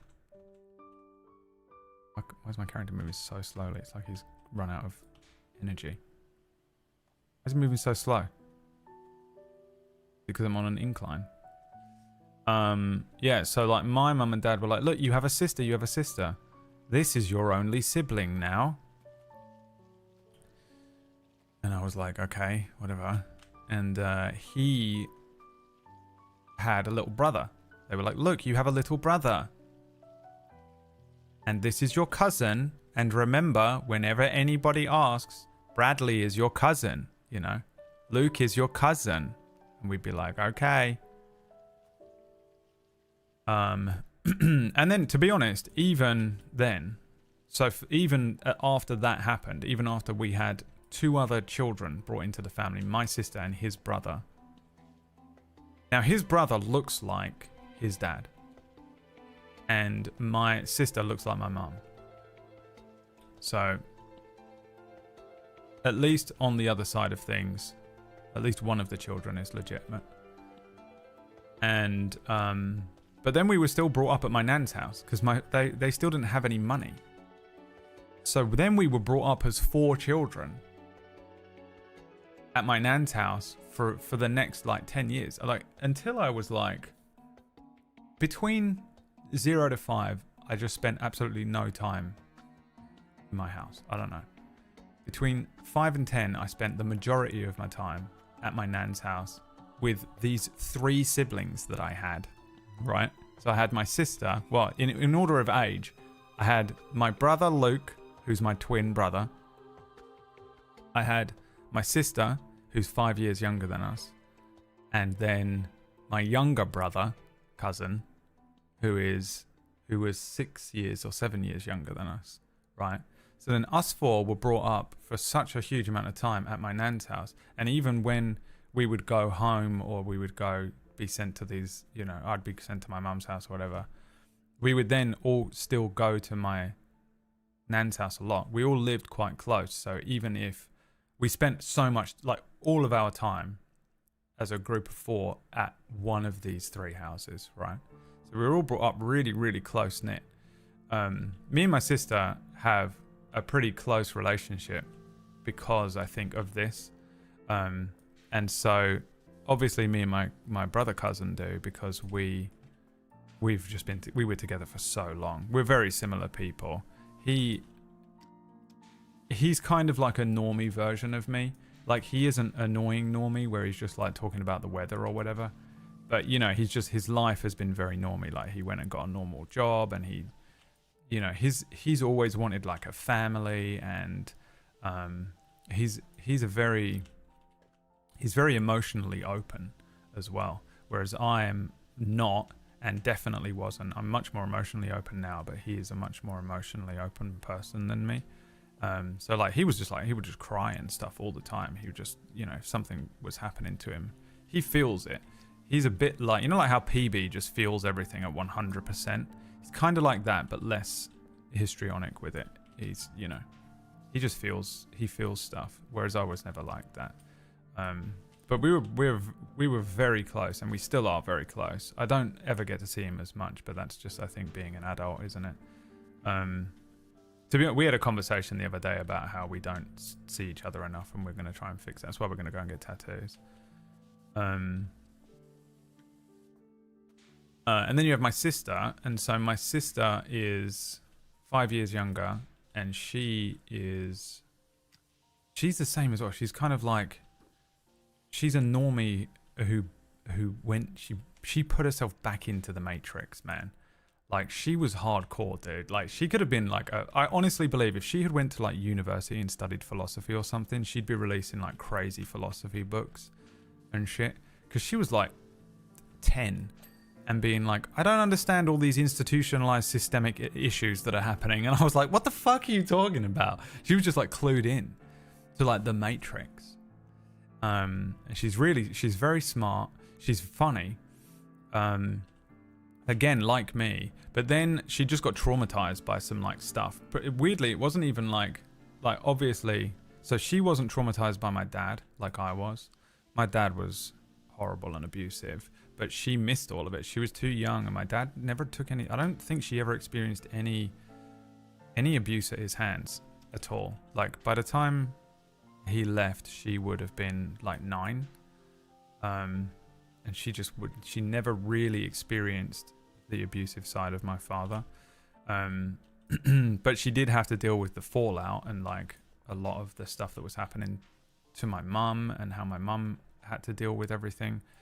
So she kind of went, my sister's went, we sort of have a joke that my dad gave me depression and my mum gave us anxiety, which I don't know if it's accurate, but it's a fun little joke. Don't repeat it.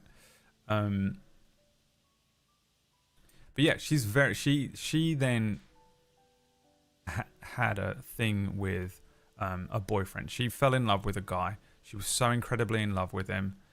He was the coolest dude. He was in a band. He was fucking beautiful. He was cool as shit. They would have been, I think my sister would have been maybe like 16 or something, like the perfect age to be traumatized by a boy. And then I think what happened was that he cheated on her with her best friend. And then my sister just fucking changed. She just went, fuck this. I don't like thinking anymore. I'm going into the Matrix. I'm just going to become a normal girl. And she just went like, she just became a girl. Any other girl in the rest of the fucking city dug in, and all of her friends were like, I like these shoes. And my sister was like, yeah, these shoes are the best shoes. And this is the deepest conversation I'm going to have today.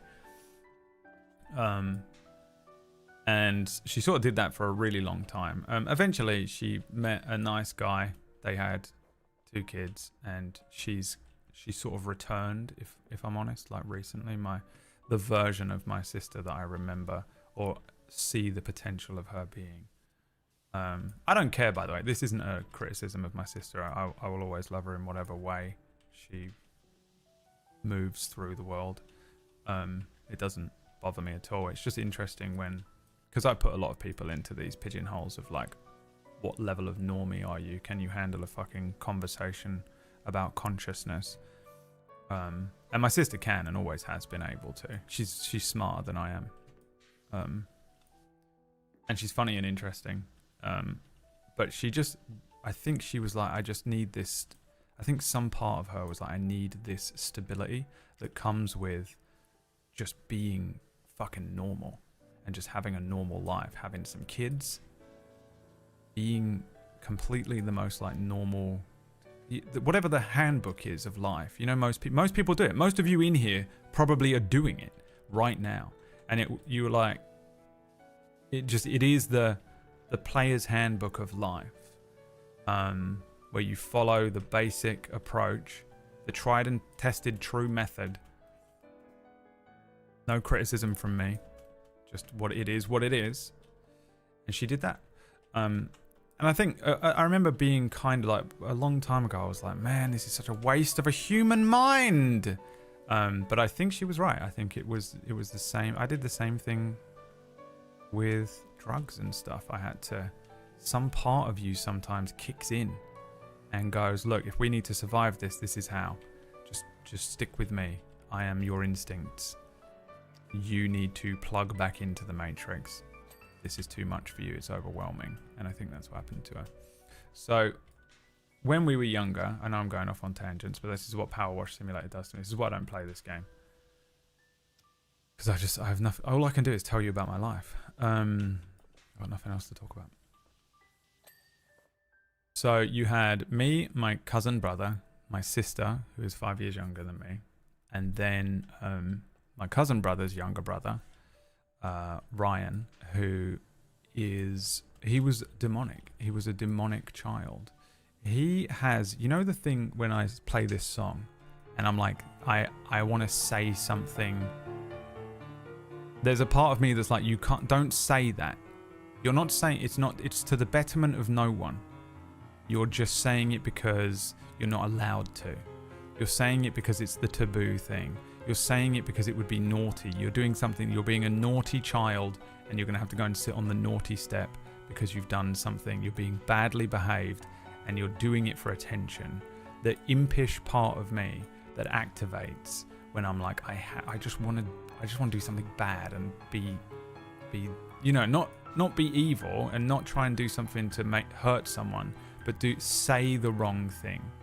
You know, talk back to the teacher, play a prank, be silly in a serious environment, say the joke that is, you know, you probably don't want to be saying about someone.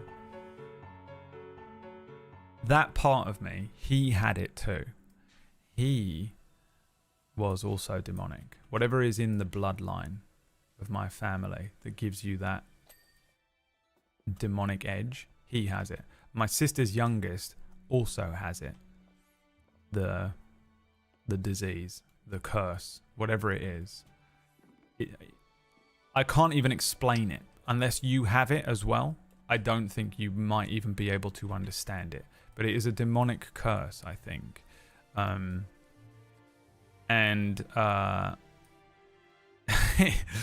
So, but he was much younger than, he wasn't much younger, but he's the youngest of our family until you know, like I have other cousins as well.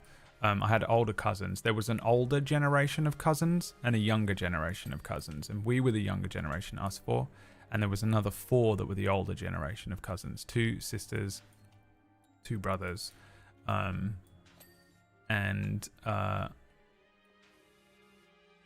we were the younger ones, and we were brought up together at my nan's house, and we spent like a really enormous portion of our childhoods at my nan's house, being brought up just together. So whatever we were doing it together. And again, predominantly, me and Luke, my cousin brother, would spend time together because we were closer in age, and my sister and Ryan would spend time together because they were closer in age, right? They were like the youngest ones of the family. And so me and Luke would do stuff like, once we got a little bit older, we would like, I told you the story how we would go to the shop and buy a little micro machines or a little, what are those? Remember those cars that you could buy and they just came, Hot Wheels?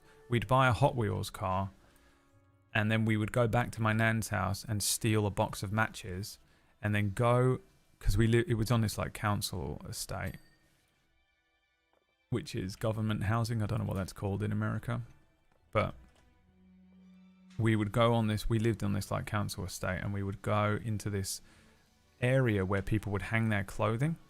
It was just a big square of area with loads of clothing lines, and people would hang their clothes there, but there was no one ever in there. So we would go in there and just start fires and become obsessed in only, as your child, especially boys, but as a child, how obsessed you can become with a box of matches and some paper and a single Hot Wheels car. and we would start fires. But obviously, like, my sister was not interested, and Ryan was kind of too young to care. And then we all got a little bit older and a little bit older and a little bit older. Ryan is my cousin who passed away in 2020. He was in a biking accident. He was riding a motorcycle down a fucking weird lane, and came off, or he collided with a like a lamppost thing. It was horrible. It was one of the worst feelings ever, because that was like losing a little brother, you know? Like, he's not my little brother, but we spent our childhoods together. That was one of my pack as a kid. And it is just one of the worst feelings to lose someone like that. Like, it really fucked me up in 2020. I remember just really struggling with it. Not like... I actually dealt with it really healthily, I think. For some reason, in 2020, I was kind of coping well with it. But it was hard. It was still just one of the worst feelings. And I don't know if I will ever really be, like, over it exactly, because I do feel just an exceptional loss there. This is his theme. Because he was the impish brother. Me and him understood each other whenever both of us would do something bad. This song would play, and we'd look at each other. It'd be a Christmas dinner, a family event. We'd just be at my nan's house, and we'd do something. Or often I would say something, because you know me. If you don't think I've been saying shit that I'm not allowed to say but it was funny my entire life, I've been doing it since I was fucking able to speak. And I would say something that was hilarious that no one in my family got. Everyone in my family is like a normie. They're like builders and mechanics and fucking woodworkers and shit. You know what I mean? They don't understand a fucking word coming out of my mouth, ever. They've never understood me. They don't know what the fuck is wrong with me. They have never met me. But he got every joke. Every joke. I'd be at a Christmas dinner and I would be like, BAM! And it would be the greatest joke. And my entire family would just be like, Bradley, get outside. Get out. Shut up. What are you saying? Bloody be quiet. What are you doing? You're trying to ruin Christmas. You know, often I would hear that. And I would be sat there like... just absolutely, because it was hilarious. I absolutely fucking guarantee you it was hilarious. And I'd look around the table at like 30, 50, I don't know. My family was pretty big when they were all together. Just a huge amount of horrified faces. And at the fucking end of the fucking table, there he would be. Horns, little fucking pointed tail flicking behind him, looking like Nightcrawler. Smiling at me. Sharp teeth. If he was an anime character, he'd be one of those anime characters that has sharp teeth drawn. And he'd be smiling at me because he got it, dude. It wasn't even just that he got the joke. It was that he got the need to say it, to surf that wave. The loss is unbelievable for me because now no one in my family, not my sister, not my brother, cousin, no one understands that part of me. The only hope I have is my sister's youngest. He has it too. But I think he might have it to the point where he is truly evil.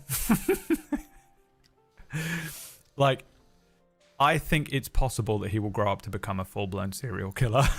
I'm like, I don't know if he has the curse or if he's just gone full Rufus Lord. That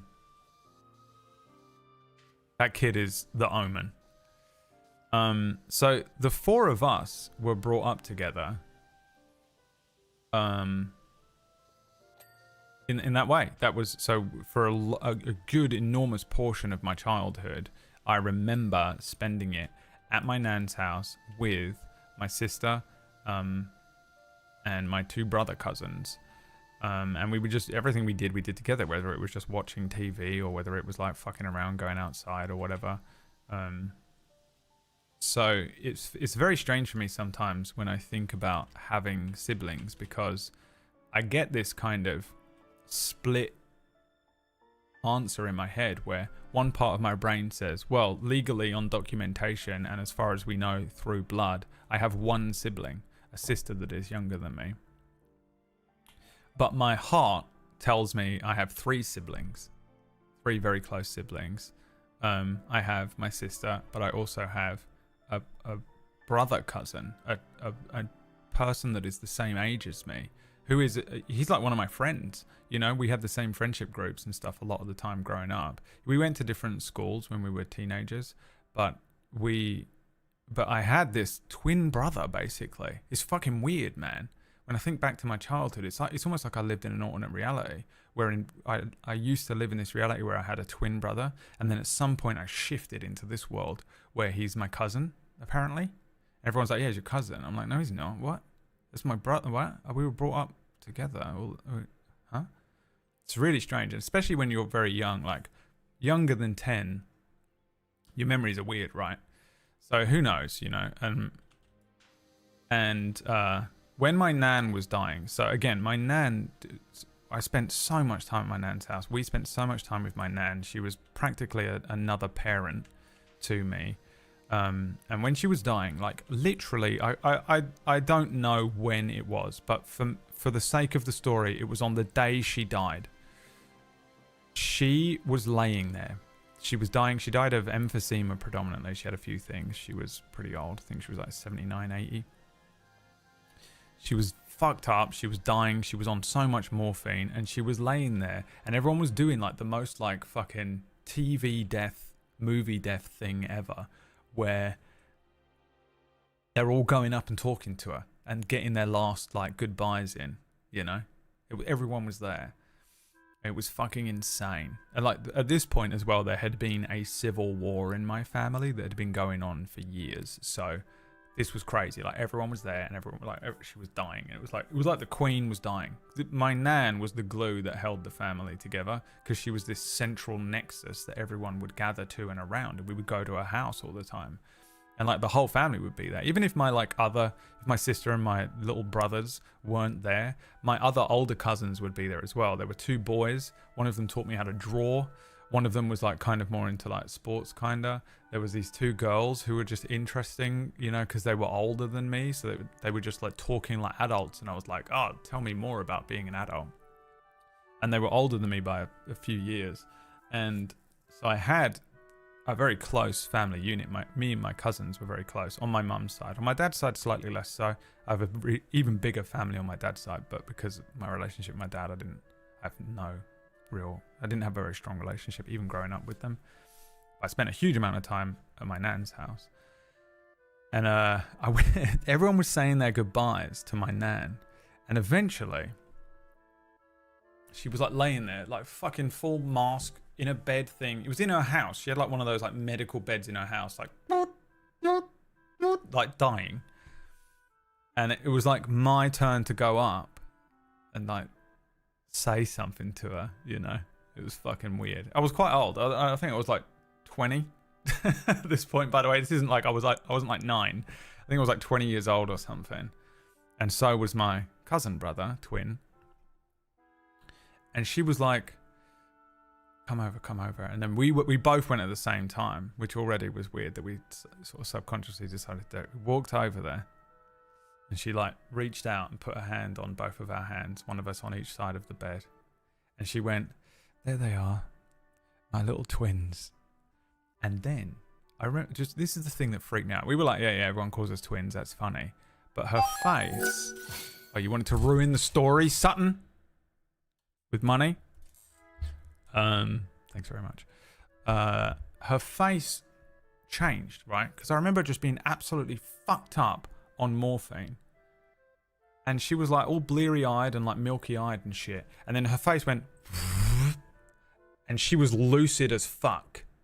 And we were like, oh, you okay? And she looked over at my mum and my auntie, who is supposedly my cousin's mother. And she was like, I mean, it's just a joke. I can't remember what she said, but she was like frantic and panicking that she'd blown this lie. I'm like, what the fuck, dude? Me and my cousin brother, we're looking at each other like, what the fuck just happened? You know when you can tell something just happened? And we like look, we spin around. All the adults in the family are like, yes. So anyway, we're going to be going to the stock market. Ha ha ha. And we're like, what's happening? What is going on here? And we look back to my nan, and she was like going back into the fucking coma of fucking whatever she was on. Dude, and we were like, something just happened. And we were like, did she slip up? Like, we were like, was that a joke? Or did we just read into that? Or what? But the fact that both of us came to the conclusion as well, we were like, something fucking happened there. And what are they covering up? Why does it matter? We're 20. Just tell us. Who cares? There are no birth certificates in my fucking whole family, by the way. Whenever we're like, yeah, my mum is always like, yeah, I've got your birth certificate. And I'm like, show me. And she's like, I will. And never does. What are they hiding? It's got to be something crazy. Like someone was fucking murdered or something and they had like alibis, right?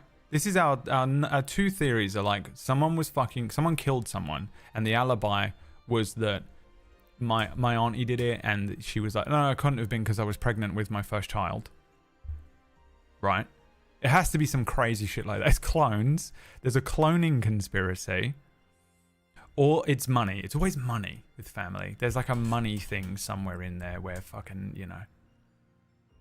But it was really weird. Because we had always, at this point, we had accepted that we weren't brothers. And we were just like, yeah, there's some weird timeline discrepancies between our like births and stuff. And we have these like made up birthdays. And we were like, yeah, I guess we're just being like silly and like reading into it. And it's like fun to be like, yeah, you're my twin brother, haha, but you know, whatever, doesn't matter. And ever since that day, we've been like, what the fuck was that, man? What are they hiding? You know? And if they are hiding something, they're obviously hiding it for good reason, which is why we never bothered to really look into it. I don't know what it is. But, like, we're probably going to end up sending my mother to jail or something if we look into it. So, we just left it forever. Because also, who cares? It doesn't mean anything whether he is or isn't legally my blood brother. You know? Because he is my brother in my heart. And no one can rob me of that. We had a conversation this year. Or like, it was around New Year or around Christmas or something. I didn't get to see him over Christmas. Because I felt so shit. I didn't do anything for Christmas. I went to my sister's for like a few hours and was like, I'm done. I'm not doing any more.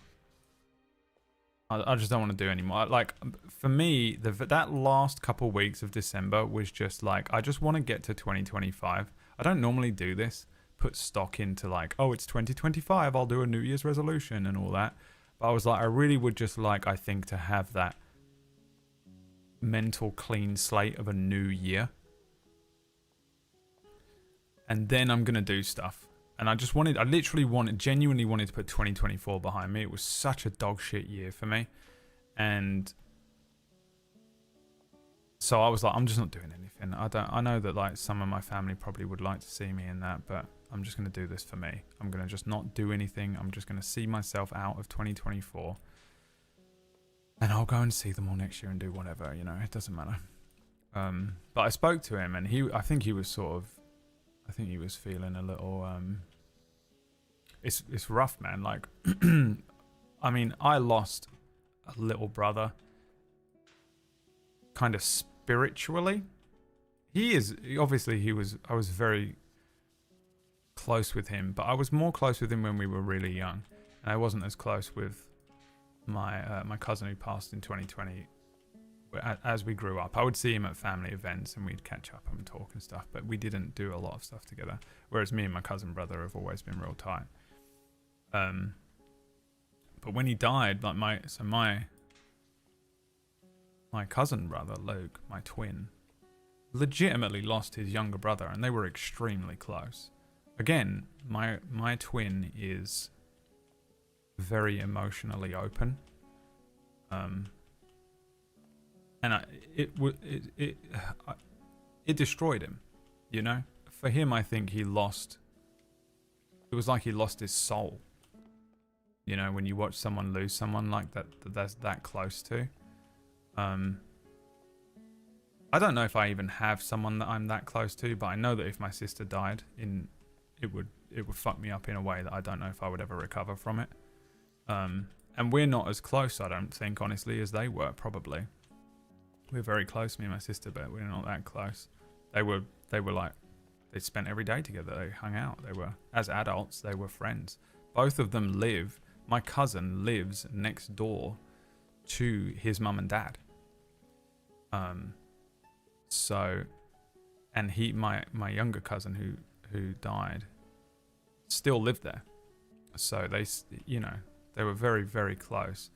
And I think it has fucked him up permanently in a way that he just does not know how to deal with, my cousin, which I completely understand. I don't know how you do deal with it. And so we were speaking sort of in a roundabout way about how, like, you know, he sent me a message, and it's a conversation we've had before, but it was an earnest conversation where he sort of said, like, you know, obviously we don't actually know if we are brothers, and we're probably not, but even if we aren't by blood, you will always be my brother. And at first I was like, this is a fucking, what is this message he's sending me? You know, I was like, fuck, do I have to fucking go and find him? Is he on a ledge somewhere? You know, I was like, oh God. Because we just dealt with that other suicide thing that happened, you know, our friend's wife. Anyway, and I was like, oh Jesus, what's happening? But I think he was just feeling very nostalgic and very down. And it's Christmas and shit and New Year's, and he's, you know, he's still and will always be suffering at the loss of his younger brother. And so we were talking, and he was like, we were just talking to him, and we were like, yeah, man, no matter whatever happens, you will always be my brother.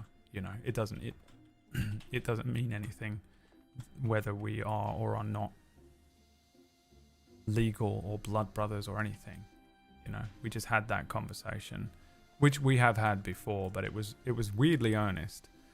And then he was like, I know this is kind of like lame, but we should get a tattoo together. And he worded it in such a way where he was like, I'll tell you what he said, because it was nice, I think. Because this part was texted.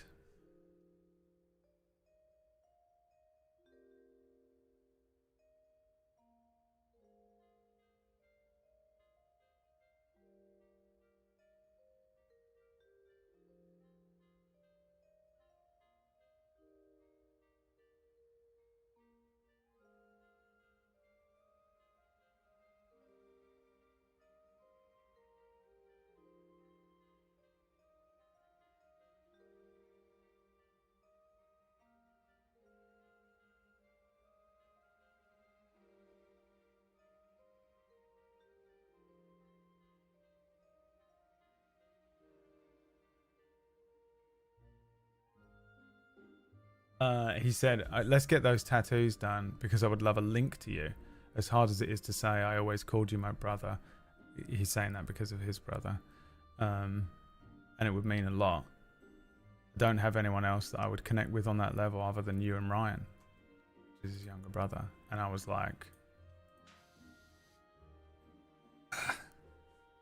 you know? I was like, yeah, dude, I'll get a tattoo with you any day. It doesn't even have to mean anything. We can go get dick butts tattooed on each other for fun. It doesn't, you know. But I was like, absolutely, man. Let's go. So I looked around the area for like just a local tattoo artist. We're thinking because both me and him, one of the things that we linked on as kids was music, right? Me and him, we had those fucking Creed CDs. You know, the meme of me being a Creed fan comes from that. But our joint favourite band, we go and see them almost every year, is Alter Bridge. So we were thinking of getting the Blackbird from the Auto Bridge. Their second album done.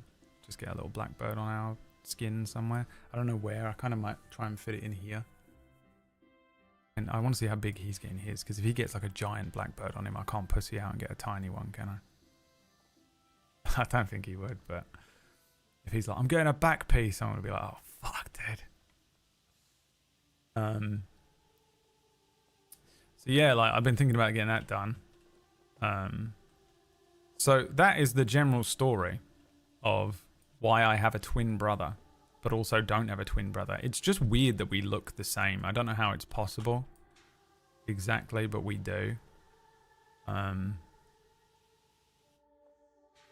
There might be a crazy conspiracy in my family. There could be some inbreeding. I mean, there's definitely inbreeding on the other side of my family. On my dad's side, there's mad shit going on the other side of my family. There's gypsies on my dad's side who have done some crazy shit with their genetics.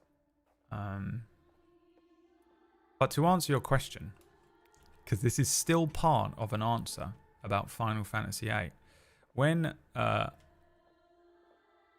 was growing up, my cousin, brother, introduced me to his friend Lee, and Lee's favorite game was Final Fantasy VIII. And that was the first time I'd ever spoken to someone about Final Fantasy without being accused of being gay, which was a devastating accusation in 1999, even if you were gay.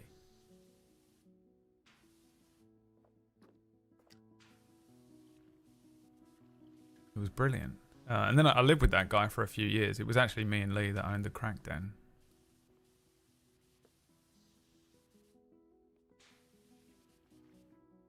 And we played Final Fantasy games a lot. I remember doing acid. We were fucked up off our minds.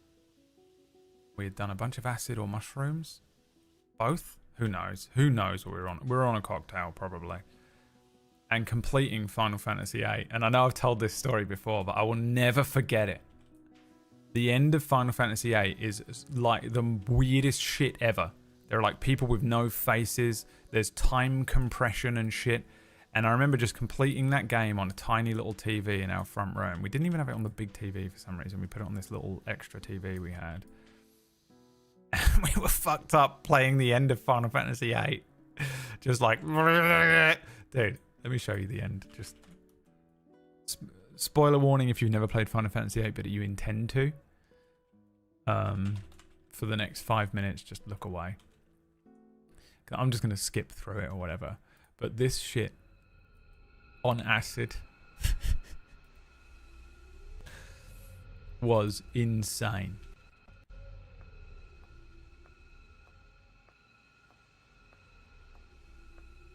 We were like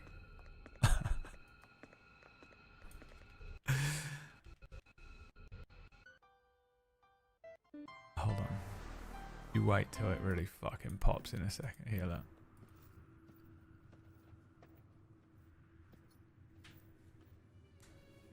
On a cocktail of drugs. And also daylight. It was like 10:30 in the morning. Sat there. PS1 controller in hand. Just the two of us like. We were so happy to beat it as well because we had done loads of leveling. So you know with Final Fantasy VIII, the higher level you are, the harder it is to beat that game. Because you can beat it at like level 7 or something. This piece of music's so good though. This weird fucking, wait for it, trippy ending.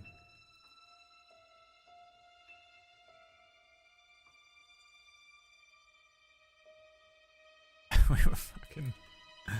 Oh! You can't be watching shit like this when you're on mushrooms. I didn't know if it was my eyes or the game. It wasn't the first time I beat the game.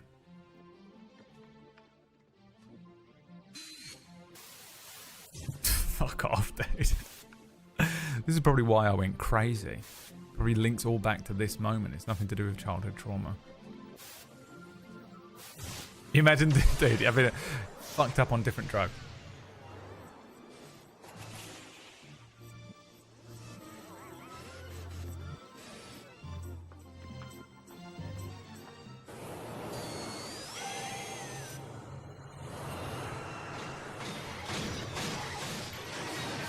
Fucking hell. PBU.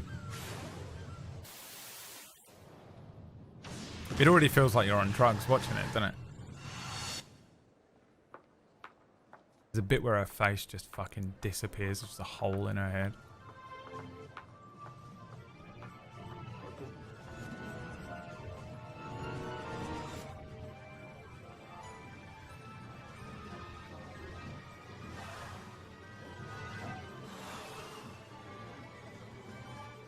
I'll never forget it, the memory of it. Trying to fucking beat this game. I remember because we had to go somewhere as well. There it was.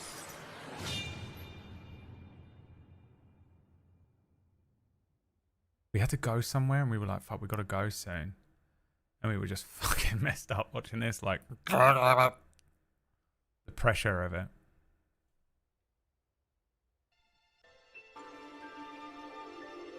This piece of music is so good though. Oh, not this piece. The full ending thing.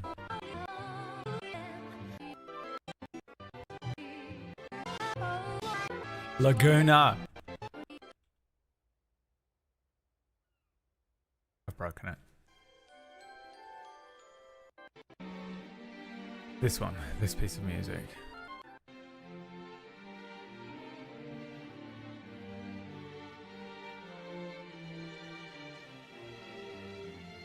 Let's just listen to it. Let's listen to it while we play. And yeah, that is it's a weird thing. Like, that was the first time as a kid that I had anyone around that I could talk to about Final Fantasy. Now I could talk to my cousin brother about Final Fantasy.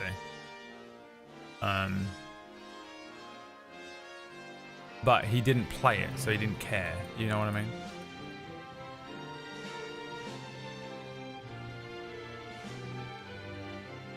Was 8? No, 7 was my start. I think I played 7, 6, 8, 9.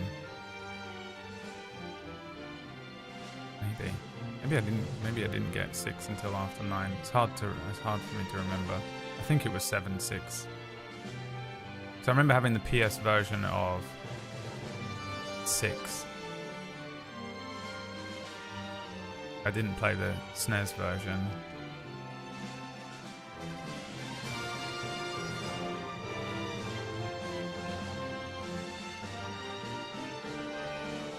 There he is, Orcish.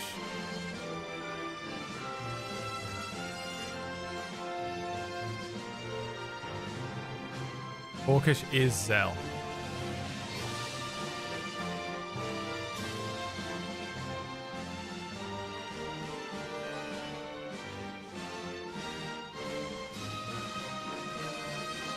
I hope they do 8. Yeah, I'm scared. They're going to do 9 next.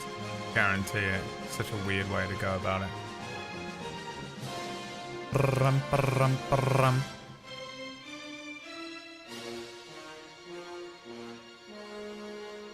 8 has the best soundtrack. Do not at me. It really is a masterpiece. I don't care about all of your other criticisms of 8.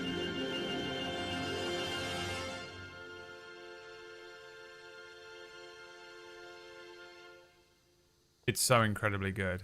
It's not over, is it?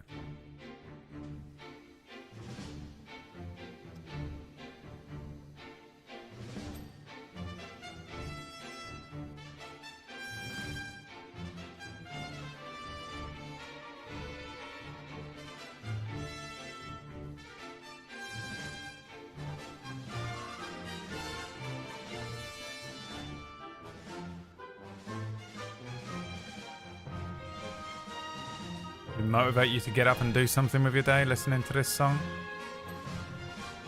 For that weird sort of militant, sort of uplifting militant, you know? Get up and do something with your life. But now you're under attack. A witch is attacking.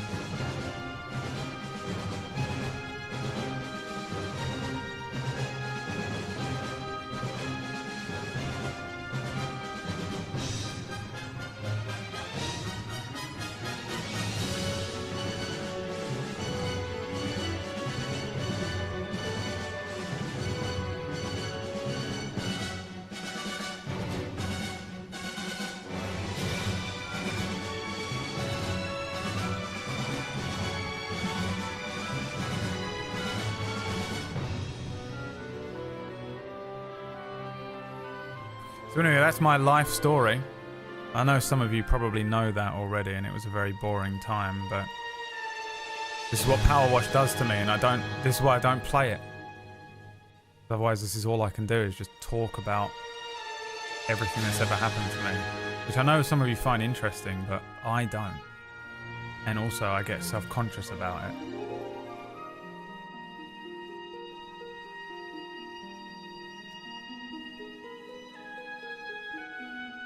Why I don't play it, Gary.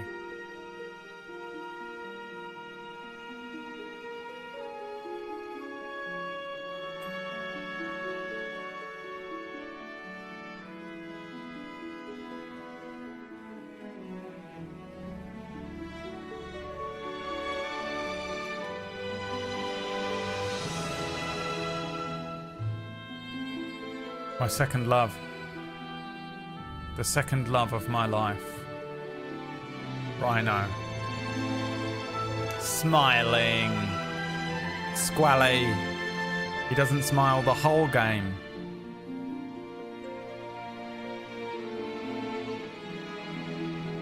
All I want is a love like Squally and Rhino. These graphics were insane, by the way. At the time. Everyone losing their fucking mind. Remember seeing I remember seeing pictures in PlayStation Magazine UK of Final Fantasy VIII and being like, how is it possible they can be so realistic looking? It's not possible, it can't be. How can it look so much like a fucking human being? This is crazy.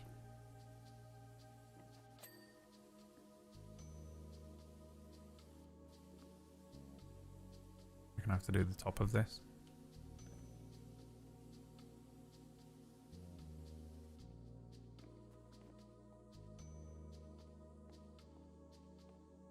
Oh, we're gonna do the palm trees. I didn't even notice the palm trees.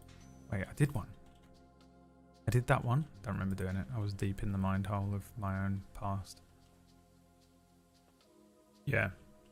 I feel like my life would make quite an interesting biography. You know, you have that whole first part where it's like, wait, you have a twin, but you don't. What's that all about? You know? Then you have drug addict. Everyone loves a drug addict story.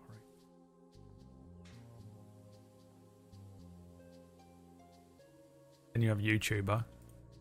Then you have worked for famous YouTuber, which everyone else loves to talk about. Then you have streamer and made his own D&D company with friends. Not to claim that I did that all by myself.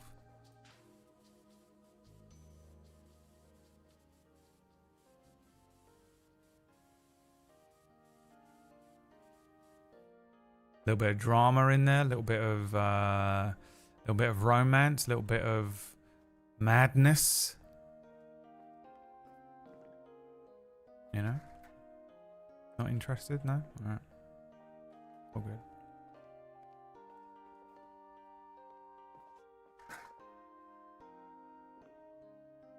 I won't release it then. It's all written, but I guess I'll just fucking scrap it.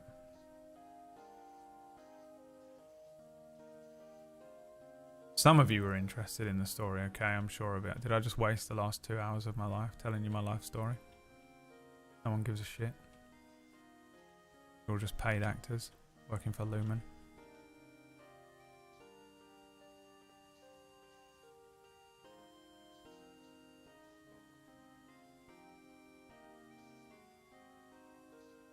That looks unsafe. Listen to me, Inchetio. You're just a small female woman. You're just a small female, I believe, possibly female non-binary woman. Possibly, I'm not 100% sure, but I believe it might be the case. You wouldn't understand. This is called men's work. Dangerous work. Military. Lobster fishing. All the other men's work that's dangerous that they list off on those websites.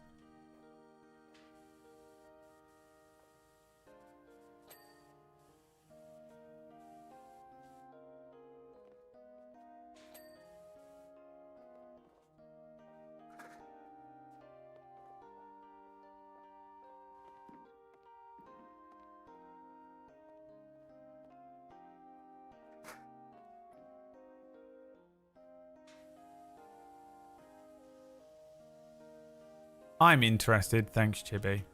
Chibi's the only person who's interested in my life story. Right, now it's time for the quiz. What is my cousin brother's name? 10 points. Let's see if you were actually listening. Uncecchio, 10 points. Name is Luke.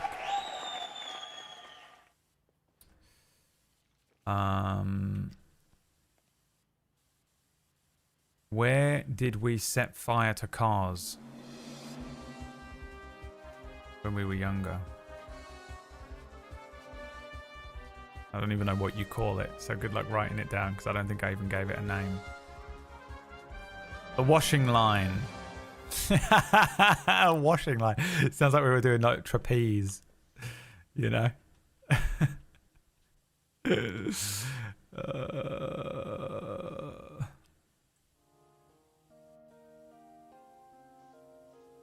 I'll drag him on here one day. I think it'd be funny to do an interview with him where we talk about it. The crazy life we lived when we were younger, being brought up by my nan. The insane way she revealed that we were in fact twin brothers all along.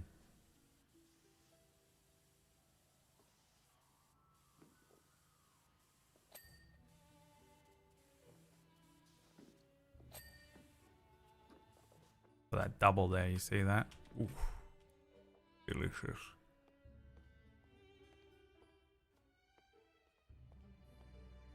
Some sort of open area where clothes dried on the council estate. What do you call a council estate in the USA?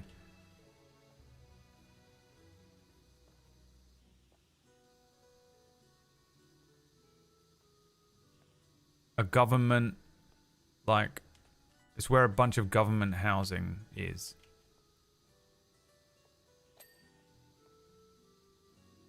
It's probably the most wretched place in the city. Section 8 housing? Section 8? Why does that sound like something from a fucking dystopian sci-fi movie? The ghetto. Section 8. There you go. It was a Section 8 washing line area. Drying. Close your eyes, imagine Section 8, but in London.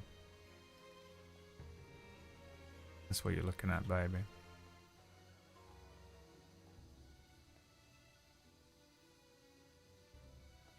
Absolute Hunger Games shit. District 9, yeah. Section 8 sounds fucked up. It sounds like a PB show on Table Story. Coming next summer. The children of Section 8 must not be allowed to leave.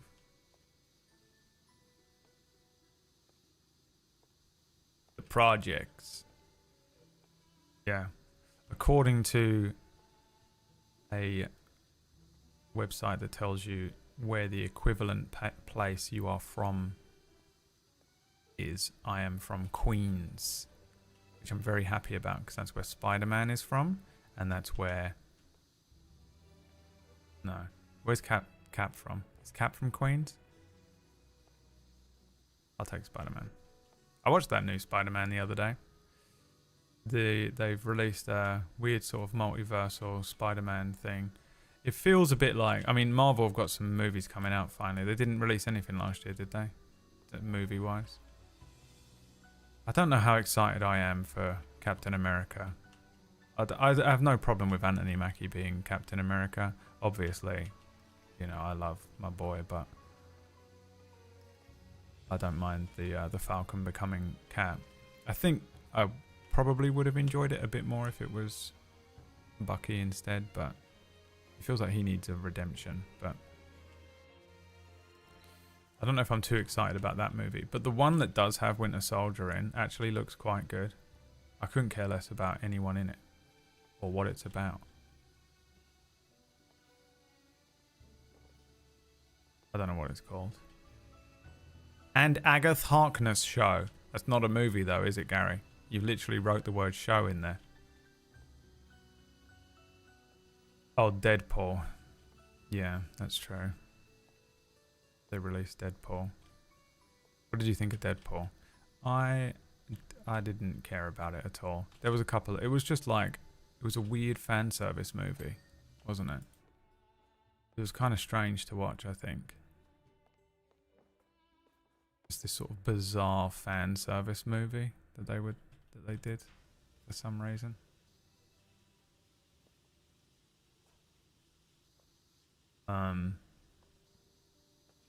But like, I don't know. I can't explain why. I can't put my finger on why it was.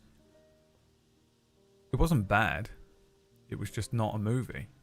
It was just a bunch of disconnected memes put together about Fox movies, Wolverine, Deadpool, and like weird internet stuff like, oh, Henry Cavill should be Wolverine or whatever. Like, as a movie, it's not a movie. It's just a sort of, it's a Newgrounds animation. It's an animation that they put out on YouTube. But as an experience, I found it enjoyable. You know, like it was fine. Like there's a lot of jokes in it that were funny. I enjoyed a lot of the cameos were good. You can tell that they wanted different cameos for some of them, but they dragged in some interesting cameos that I think worked. The Cassandra Nova, is that her name? Should not have been the villain though. That was so random. Why did they do that? Did they just not have access to anyone else or something? Like, it's so weird.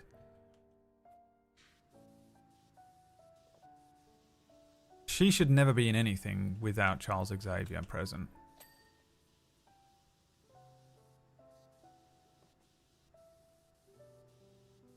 I think that was a massive mistake. Like, it would have been more interesting to just straight up make the TVA the villains, the singular villains. But I think maybe they were like, yeah, people are going to get bored of that. Like, we're all tired of TVA being villains in every Loki show, and it's like, it's not going to be as good as Loki, is it? So, I guess we won't do that again. But it was a weird choice. I don't think it mattered that it was her. It felt a little bit wasted because just save all that stuff, you know? Save it for if you're going to do X-Men shit. I think they make such weird decisions in Hollywood, don't they? What are you doing? What are you guys doing, man? I think it'd be interesting to see Deadpool show up in some other stuff, though.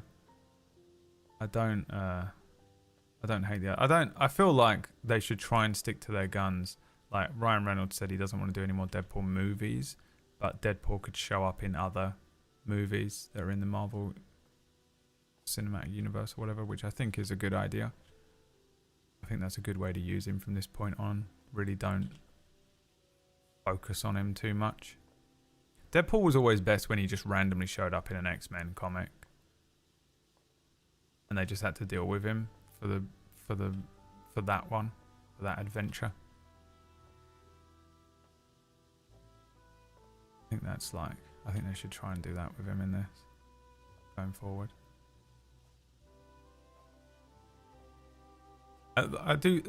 They sort of managed to draw more out of Wolverine though. Like, I mean, this is not a very interesting Wolverine.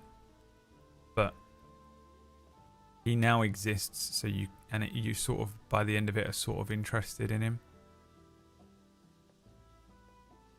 So you could probably eke out some more interesting stories with that Wolverine. But I also really do want them to just recast Wolverine at this point and just do X-Men. I don't know how they're going to do all this shit now. It's so tangled. It's such a mess. Until he's 90, baby, yeah. He's really starting to look old, though, isn't he? Hugh Jackman. I'm not saying he looks bad or anything, but I mean, Wolverine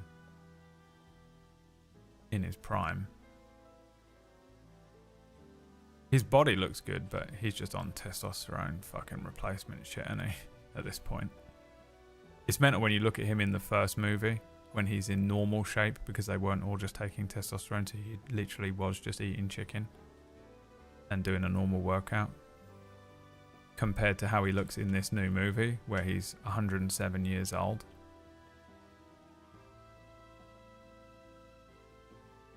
What are they going to do with the Captain Marvel X-Men post-credits? Well, this is it, isn't it? I don't know. I'm not too deep in what's going on anymore. I sort of can't be fucked. You can't put as much in. The first 10 years, the Endgame years, it was the best thing ever, piecing together all the like stuff of the post-credit stuff. But then they just started fucking squandering every single IP and ruining everything, and I lost caring.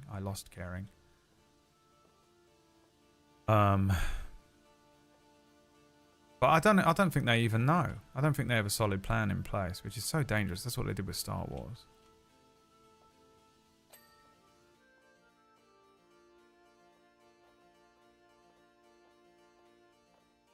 Would have been a good introduction for Doom. Maybe. I don't know how they're going to introduce Doom. I mean, surely this Fantastic Four movie, he's going to just like show up in it at some point. I know it's Galactus and Silver Surfer, which is also fun, I think. I know they're gender bending. The Surfer. Does he even have a gender? Is he even a man? He is, isn't he? He's just a weird thing. But I like that actor. What's her name? Julie something? Ozark? I think she's cool. So I'm like... I'm very okay with her being in anything. I don't really care that she's Silver Surfer. I know a couple of people were weirded out by it. They're like, Silver Surfer's a girl. Who cares, dude? Literally, who gives a fucking shit? Have you read a comic book? Everything that happens ever. Everything that could happen has happened. How they have any stories left, I do not know. I kind of want to read those. They're kind of new X-Men. I don't know what it's called. I think it might just be called X-Men. But there are some new like X-Men comics that look quite fucking good, man. There's been a few comics that I'm like, I might have to buy that. You can buy the monthly. Is it Marvel Unlimited or something it's called? Or is that just the run? There's an app where you can get all their comics. And the last few comics I read, the app had this thing. I don't know if I can... I don't know if I have access to it anymore. The app had a thing where essentially, as you were reading through the panels, you could click the panel and it would zoom the panel out to the phone size. So instead of just reading the whole comic page with all of the segments, you could just click the panel and it would zoom in and you scroll through each panel. So it was like blown up on your phone. Made it really easy to read on a phone. And I loved it. And I can't remember which way around it was. I don't know if it was a manga app that was doing that, but I think it was the Marvel app. And I really wanted that for manga as well. If you ever find there's an app that does that for manga as well, fucking tell me. I'll buy it. I'm willing to buy that kind of thing. But yeah, there's a couple of Marvel comics that I wanted to read. Wax suggested one to me the other day as well. I think it was it's the new Avengers run. But there was I saw a couple of things from X-Men recently where I was like, oh, that makes me want to read X-Men again. But I'm also like, man, I haven't read in so long. I feel like I would have to go back and catch up. I don't know how much X-Men there is to catch up on to be like caught up with everything. I don't even know what the last thing I read was. Might have been House of M. That was a while ago, wasn't it? I mean, I don't even know really when they come out. It wasn't like I was reading them when they were released. I was just reading them. When I was younger, I would get comics just handed to me. Completely random comics. That just, it meant nothing to me. It would just be a Spider-Man comic and he'd be in the middle of doing something and I'd be like, this was so cool for these 5 panels and now I don't know how I would ever keep up with this storyline. I wonder what would happen next. No idea. Because comics never would just be the comic. It wasn't like you just had one storyline. You'd have like fucking 10 storylines in there and it would be like 5 pages would be each part of that story and you'd have to get the next issue. But then when I got older, I was able to buy my own a little bit for a little while. I was bang on it, but I haven't really seen anything for a long time. I haven't seen shit about them. I've never been a big Fantastic Four fan. I haven't really either. They would just show up in stuff sometimes. I don't know if I honestly ever read a dedicated Fantastic Four comic in my life. I want to say maybe I did when those Fantastic Four movies came out that had Jessica Alba and Chris Evans and whatever his name is in. I might have read a couple then, but I don't know a huge amount about them either, but they would just show up in stuff. The only thing I know is that Reed Richards is a piece of shit, and I kind of hope he continues to be a piece of shit. Like, I hope they don't make him just a cut and dry good guy. I hope he has that weird side to him where he's a bit of a mad scientist, because he's a bit of an asshole in the pursuit of science, isn't he? I really love those characters. I love a scientist in the pursuit of science potentially making ethically dubious decisions for the greater good. Because you're like, well, are they doing it for the greater good, or are they doing it to pursue a secret desire for their own either ego or like need to learn and to understand? And I think that's very interesting. I'm writing some of that into my next D&D campaign. You might notice. You might not, because it depends where they go and what they do. But I've kind of got an element of that because I just find it so interesting. So Reed Richards, while being, I would say, not the most interesting character ever. I know a lot of people really like Reed Richards, but I don't know if he's the most interesting character of all time. I do love that trope, kinda. The Council of Reeds or whatever they're called, all the different ones. I like the Maker stuff. I think that's very interesting because he's very powerful and like just uncapped, isn't he? Trying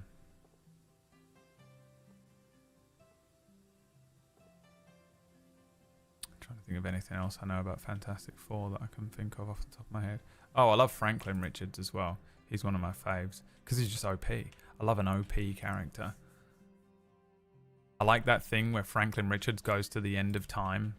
Is it Franklin? He goes to the fucking end of time and he just is Galactus or something at the end of time, and he's just like, everyone's like, yeah man, this is awful. It's absolutely awful. You just have to watch everyone and everything die. And he has to deal with that. That was cool. Good. That was a good thing. That was a good one. Remember that? I don't remember it fully, but it was something like that. My memory is destroyed. Don't forget, guys. I'm not the knowledge. I know some people watch the stream and they're like, how do you not know that? You're wrong. I don't remember it fully. I read it and enjoyed it and then went away.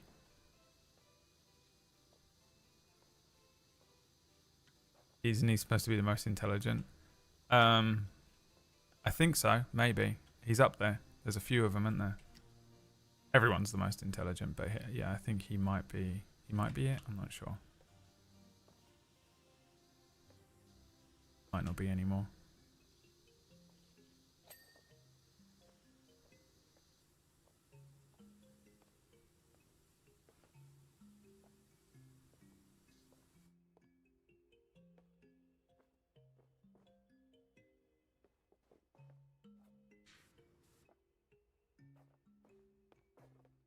Where's the ladder?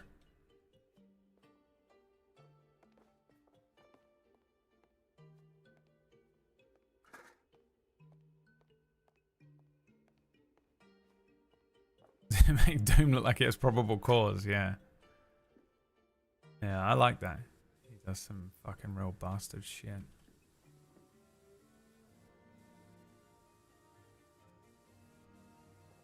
So I kind of hope they do that with him.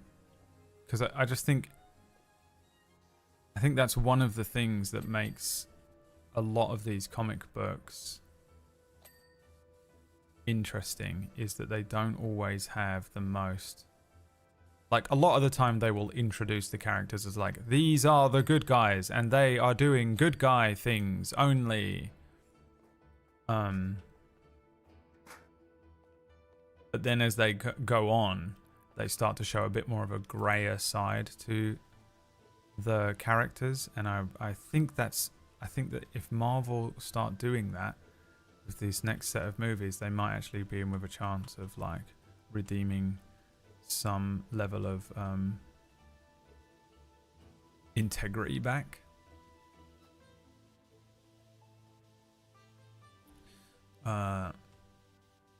But I'm also concerned that they're just going to be like, well, we've lost that whole generation. Let's just do it for a new generation. There are children being born every minute. We need to monetize those. So they might just try and do a new in-game thing with a new set. Which really wouldn't have been that hard to do. I don't know how they fucked it up so badly. They just didn't pace themselves, did they? They have no idea how to pace themselves, these money men. They're like, this is making this much this quarter? Make 10 more. That's not how it works, bro. Everyone's going to turn on you. We've all got TikTok now. Everyone's too aware. They just needed to pace themselves with, like... If they had just come off of the back of Endgame and immediately and literally only gone into doing Young Avengers stuff, I think they'd be golden.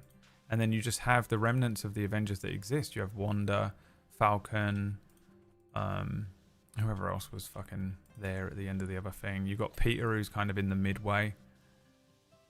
He's set up fucking Iron Lad or whatever. Or what are they doing? They're doing whatever her name is. They're doing Patriot, right? They were trying to set up Patriot. That kind of shit. Dude, how do you fuck it up so badly? Like, we would have eaten up anything. Just take your time with it and like make it make sense, make it connected. The thing that was so fun about those movies is how they were all kind of slightly connected. People were enjoying that. How do you fuck it up? So, like, you just fucking put all these disconnected things out. And like, it wasn't as bad as everyone remembers, that phase. We had like WandaVision and shit in there.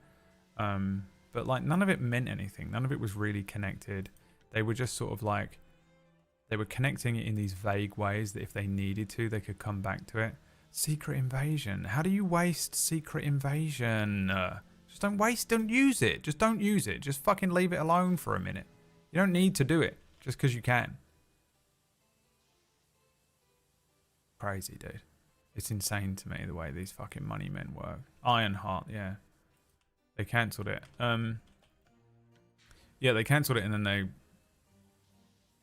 they put her in a fucking What If episode. So maybe they're gonna bring it back. I mean, again, yeah. I don't know what the current status of any of it is. I'm just saying that, like, how do you fuck it up so badly, you know?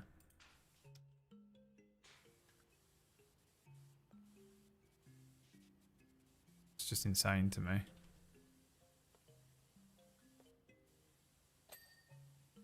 I mean, I feel the same way about Star Wars.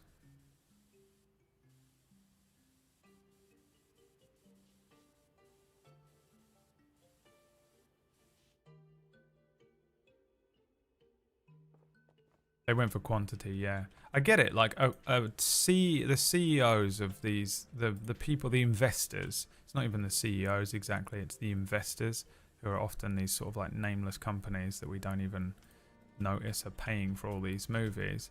They just see a bunch of numbers on a page and they're like, these are doing astonishing numbers. This is making so much money. It's absolutely crazy. Triple it.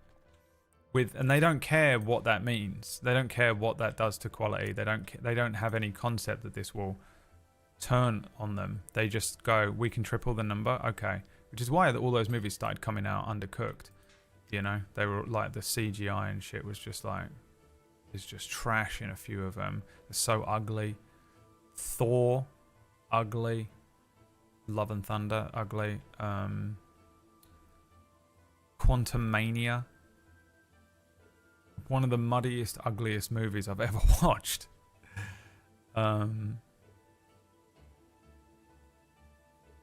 It just... How? It's so sad to watch. And like really what they could have done and what they should have done, and I'm sure they wish they had done, but really would not, I don't think anyone would have cared if they had done Endgame and then gone, that's it, that's the end. That is the end of this MCU. There is a new Marvel movie coming out next year. It's Captain America, whatever. And everyone's recast.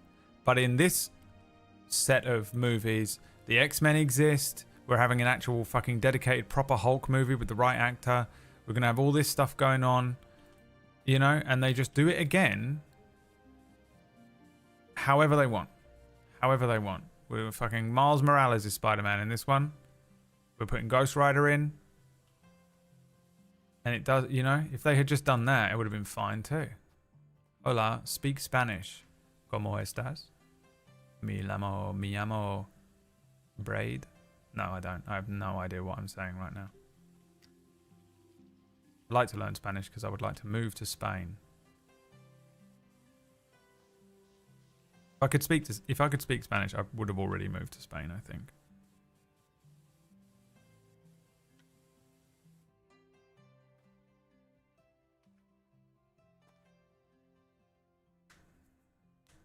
Star Wars hurts me more as well, yeah. Jonathan Majors fucked up, yeah, as well. That's annoying that happened. That isn't on them. That's one of the major things that happened that wasn't admittedly on Disney. You just said you have a penis like a pig's tail. Yeah, I don't know. You understand more or less Spanish?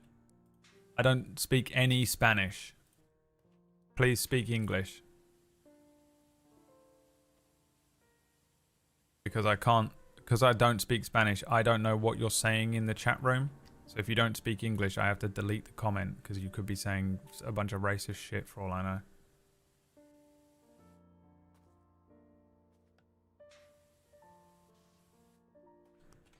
I'm just waiting for a decent Witcher adaptation.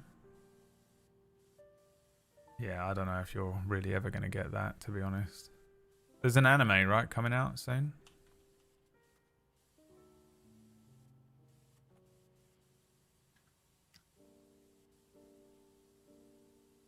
That fucking dude, that Witcher, the Vesemir animation that was released on Netflix, it haunts me because I watched that when I was going fucking crazy after having the COVID vaccine. I had the COVID vaccine, one of them, I don't know which one it was, but I got one of them at one point and came home and had the worst symptoms I've ever experienced for anything ever. It almost killed me. You remember? And Emma was like taking my temperature, and she was like, "This is like you have to go to hospital levels of temperature," and I was going fucking crazy because it turned off my ability to regulate my anxiety and depression. I lost all power to whatever subconscious power is being funneled to the shields. You know, set power to shields. Like, there's always an element of power that is being siphoned off from somewhere that is stopping me from jumping straight out the window or grabbing a piece of glass and stabbing it into my wrist. You know? And it's holding myself in a logical position so I'm not just immediately going crazy with anxiety, like, oh, I just felt my heartbeat. For most of the time, it turns out I'm almost manually keeping that shit at bay. And the more unwell I become in terms of physical sickness, if I get a cold or I get a flu or whatever, the less capable I am of holding that barrier up. I can't hold those shields up. It was why I really get a very OCD about getting sick. It's not that I'm afraid about getting unwell. I have a good immune system. I don't actually give a fuck about whether I have a snotty nose and I have a cold or whatever. It's because my fucking shields go down and I go fucking crazy. And the worst I've ever had it, I think, was when I came home after having that fucking COVID vaccine and I went fucking full-blown Joker nutso. I was going crazy. Like, Emma was doing the thing only a few times in the entire 10-year relationship where she was doing that thing where she's like looking at me like, you know when a woman is like, oh, that's a werewolf. You know when a woman is like, oh my God, I'm in the house with a Bengal tiger. And they realize for 1 second, because you're like, and you just transform and they go, holy shit, he could kill me at any second. Wolfman. And Wolfman. My favorite advert I've ever seen. Have you seen it since? Please tell me. Some of you might have seen it today. The Twitch ad for Wolfman is my favorite ad I've ever seen. Mother, what's wrong with father? There's nothing wrong with your father, Wolfman. The way it answers itself. There's nothing wrong with your father. He's fine, Wolfman. It doesn't even say Wolfman in cinemas or anything. It just goes, Wolfman. It answers itself. It insists upon itself. Anyway, I was going fucking crazy. Ladies, single ladies in the chat room who are always hitting me up in DMs. Oh my God, Brad, you're so sexy and your penis is so large. I just want to marry you. Marry me, please. I love you. You know, there's so many of them in here. I need you to know something. I'm crazy. I'm a crazy, crazy person. And if you marry me, you have to deal with the fact that if I get even mildly sick, I will suddenly begin to completely fold in on myself like a dying star. It becomes like the lack of control I have over my mental health when I become unwell with a physical sickness is absolutely nuts. Run an ad. Or you're subbed, so it won't play for you. But I was laying there and I was suffering this like cold, and it lasted like 8 hours or something, right? It kicked in the evening, and I remember it breaking, and I just like the flu broke, and I just passed out on the sofa. But I was laying on my sofa all night, like going crazy, just completely losing my mind. I was about to kill myself. Like, I'm not kidding. I was like fully suicidal. It was absolutely insane. Like proper Wolfman. Like Emma was like, I'm gonna have to chain him to a wall because he's going fucking crazy. He's gonna run off and fucking jump in front of a fucking moving car. And I was like going absolutely nuts. And like I was so hot. I was like kicking off all my clothes, like, and like, Emma was taking my temperature. And like, I remember she was lying to me because she knows how to deal with me. The best thing to do is lie to me. Just say you're fine, and then at least my anxiety will shut the fuck up. But she was like taking my temperature, and I can't remember what the number is. That it's like 100 or something, right? But my temperature was way over it. And she was like, "Yeah, you're doing okay." And she was like, "I don't know whether I'm supposed to fucking take him to hospital or not." Like she couldn't. She just didn't know. She was like, God, this has to, like, I hope his temperature comes down because I think I have to take him to hospital, but he's going crazy. And then I would get so cold that my teeth were chattering. And it's been so long since I've been cold enough that my teeth chattered cartoonishly. I can't even do it. You know, you try and do teeth chattering. It's quite hard to do, but you ever been that cold that your teeth are chattering? And I remember just wrapping up in like loads of stuff. And Emma kept coming down being like, you have to. I was in a sleeping bag. I was in clothes, a hoodie, sleeping bag, quilt, blanket. And she kept coming down, taking them off me. She was like, you're too hot. It feels like you're cold, but you're going to overheat and die. And I was like, I will kill you. I swear I would kill you and then myself and our children. You know, she was like, just fucking, like, I was like going nuts. And I just remember being in that state, watching that fucking Witcher movie.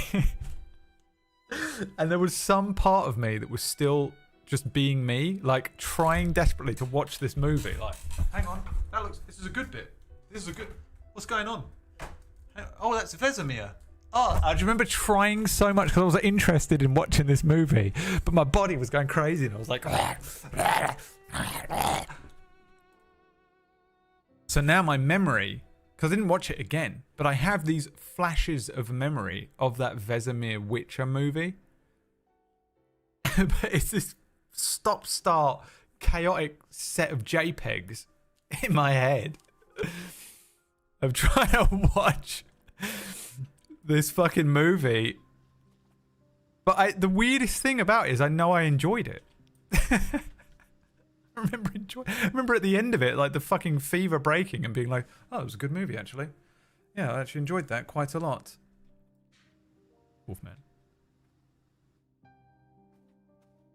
Mother, what's wrong with father?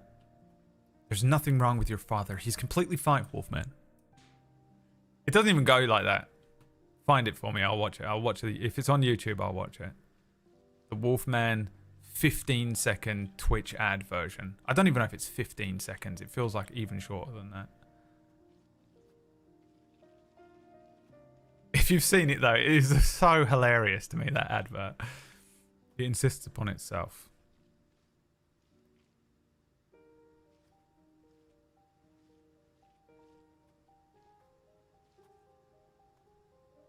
Trying to pretend you're not on 9 drugs. My favorite meme that I've ever seen in my entire life, I'm going to get DMCA'd for this,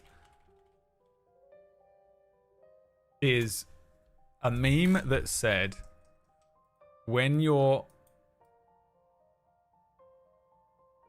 just got home, you're 15 years old, and you just got home and you're high as shit, but your parents are still up.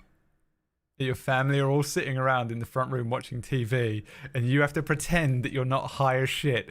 And then, oh, dude, it made me laugh so much when I saw that for the meme for the first time. I literally was losing my mind. It made me laugh so much. It's exactly how it feels. Walking in, pretending. Pretending.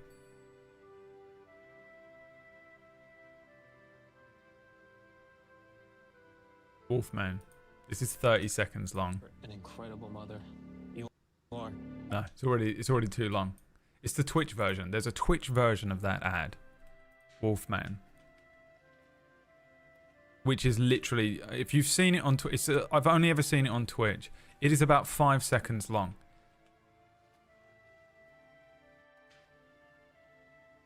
You have to watch Twitch ads now. You're welcome. Everyone unsubscribe quick and we'll run the ads. I'm kidding, please God don't. Please, for the love of God, don't do this to me another January.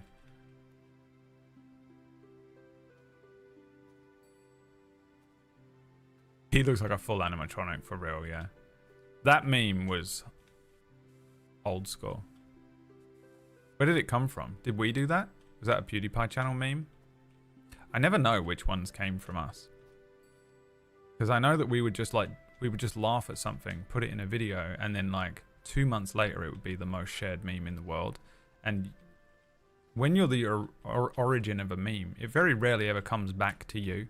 You just put it out there and it just becomes a message in a bottle that goes out there and just, I mean, that's what the word meme means, isn't it? It just fucking propagates and that's it. Proliferates.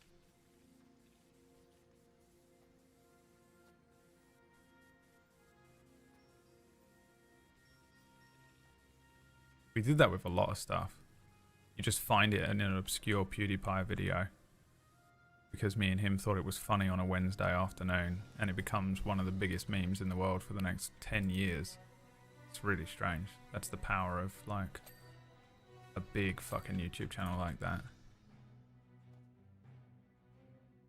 You think you nailed it. All I can think about is how many times I truly believed that I'd nailed it, and I'm just like, it's so obvious. It's unreal whenever you walk past anyone who's even had contact with someone who's been smoking weed. I'm like, there's no way anyone fucking ever believed me in my life. Came in bleary-eyed.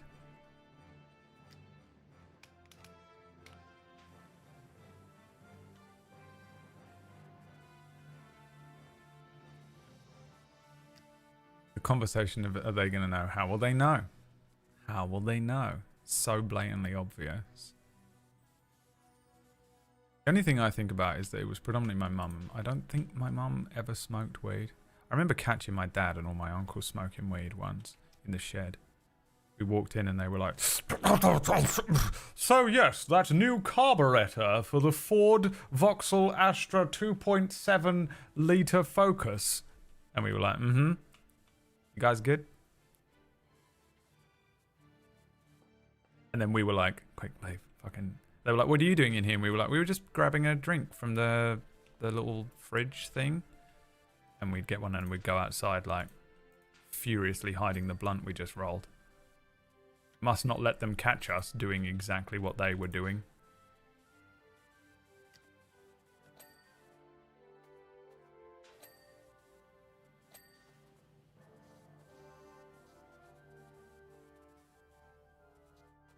All my uncles. Is this not done? 99%. This is the bullshit part of the game, isn't it? How do you do the thing again? Where you find what isn't cleaned yet?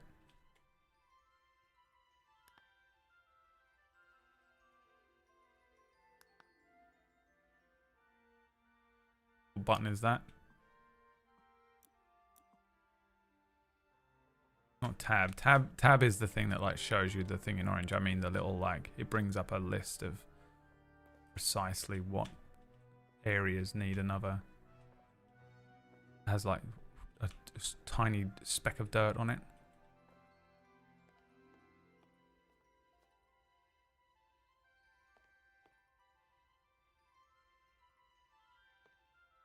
That list will scroll down. What list? This list. Oh, this is the list. I brought it up like 5 times. I just saw the price at the bottom and assumed that wasn't it. So the infinity pool ladder. What's an infinity pool? That one. Sorry, I wasn't brought up with money. I don't know what an infinity pool is. I've never heard the word infinity before. My apologies, Shazalenko in the VOD. The richest woman you will ever meet. Palm trunks. That one. You bastard. Can't be. Palm bases. I know that other palm base. You see me go around it earlier on. Which palm base?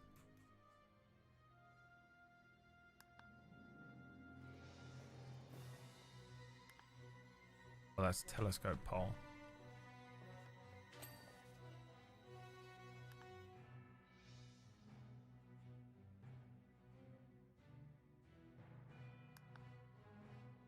That one and that one. Get too paranoid on weed. Yeah, I can't smoke it anymore. It turned against me. It turned against me real hard in my like mid-20s. It literally just went one day and was like, you know what? I think instead of me literally holding back all of your demons, this is going to activate it worse than anything else. And I was like, but you were my best friend. And it went, not anymore, you bitch. Just like everyone else in your life, I too will betray you. Sunshade poles. What's a sunshade? This?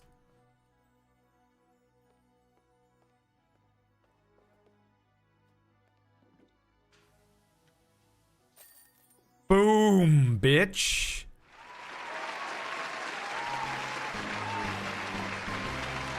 There you go, Gary.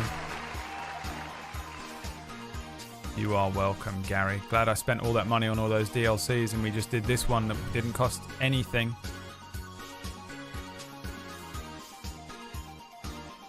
Blam.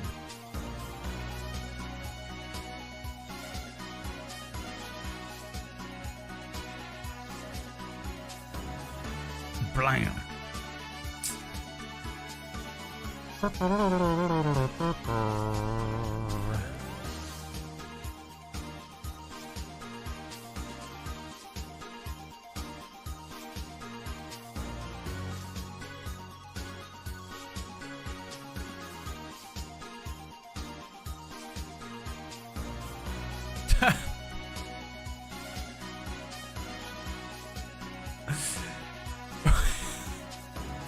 Kyoki.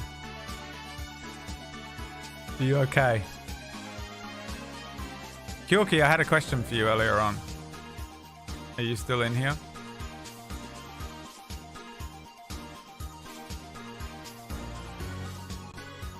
That made me laugh, Georgie.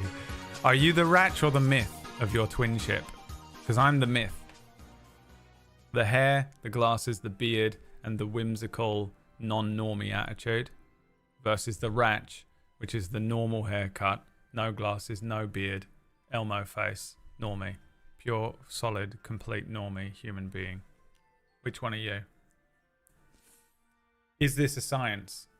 Or is it just appropriate for me and my twin and Ratch and his twin?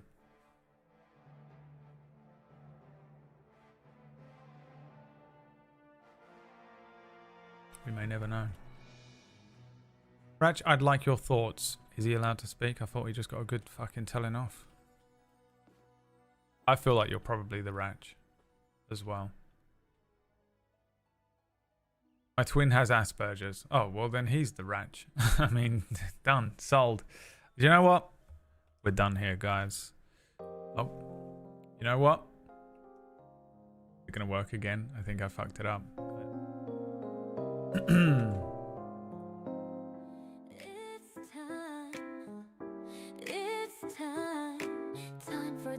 Based on feel alone, I think our twin used to kill squirrels in the backyard. What do you mean feel?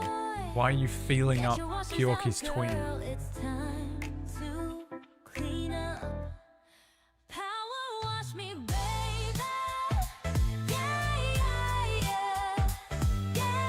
Ah! I forgot it does this.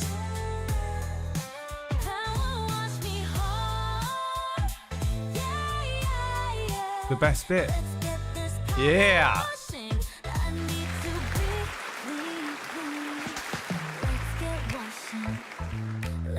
I'm glad I clicked escape. Alright boys, I'm out. I know it's a little bit early, but I have a show to run tonight. If you're interested in watching me dress up in drag, or perhaps you're just interested in watching the finale episode of Non-Canon, that'll be on tonight at 8 PM UK time, which is 3 Eastern. I might do a little bonus stream tomorrow. I might do some Marvel Rivals on the second chan, but I might not. Don't hold your breath, but it's a possibility. I feel like there's something else I needed to tell you, but I can't remember. So I guess we'll just have to live like this for the rest of our lives. Unsubscribe from Orkish. Thank you for watching. Tune into Non-Canon tonight. A couple of things to reveal on Non-Canon. If you're a Table Story fan, it's probably worthwhile popping in.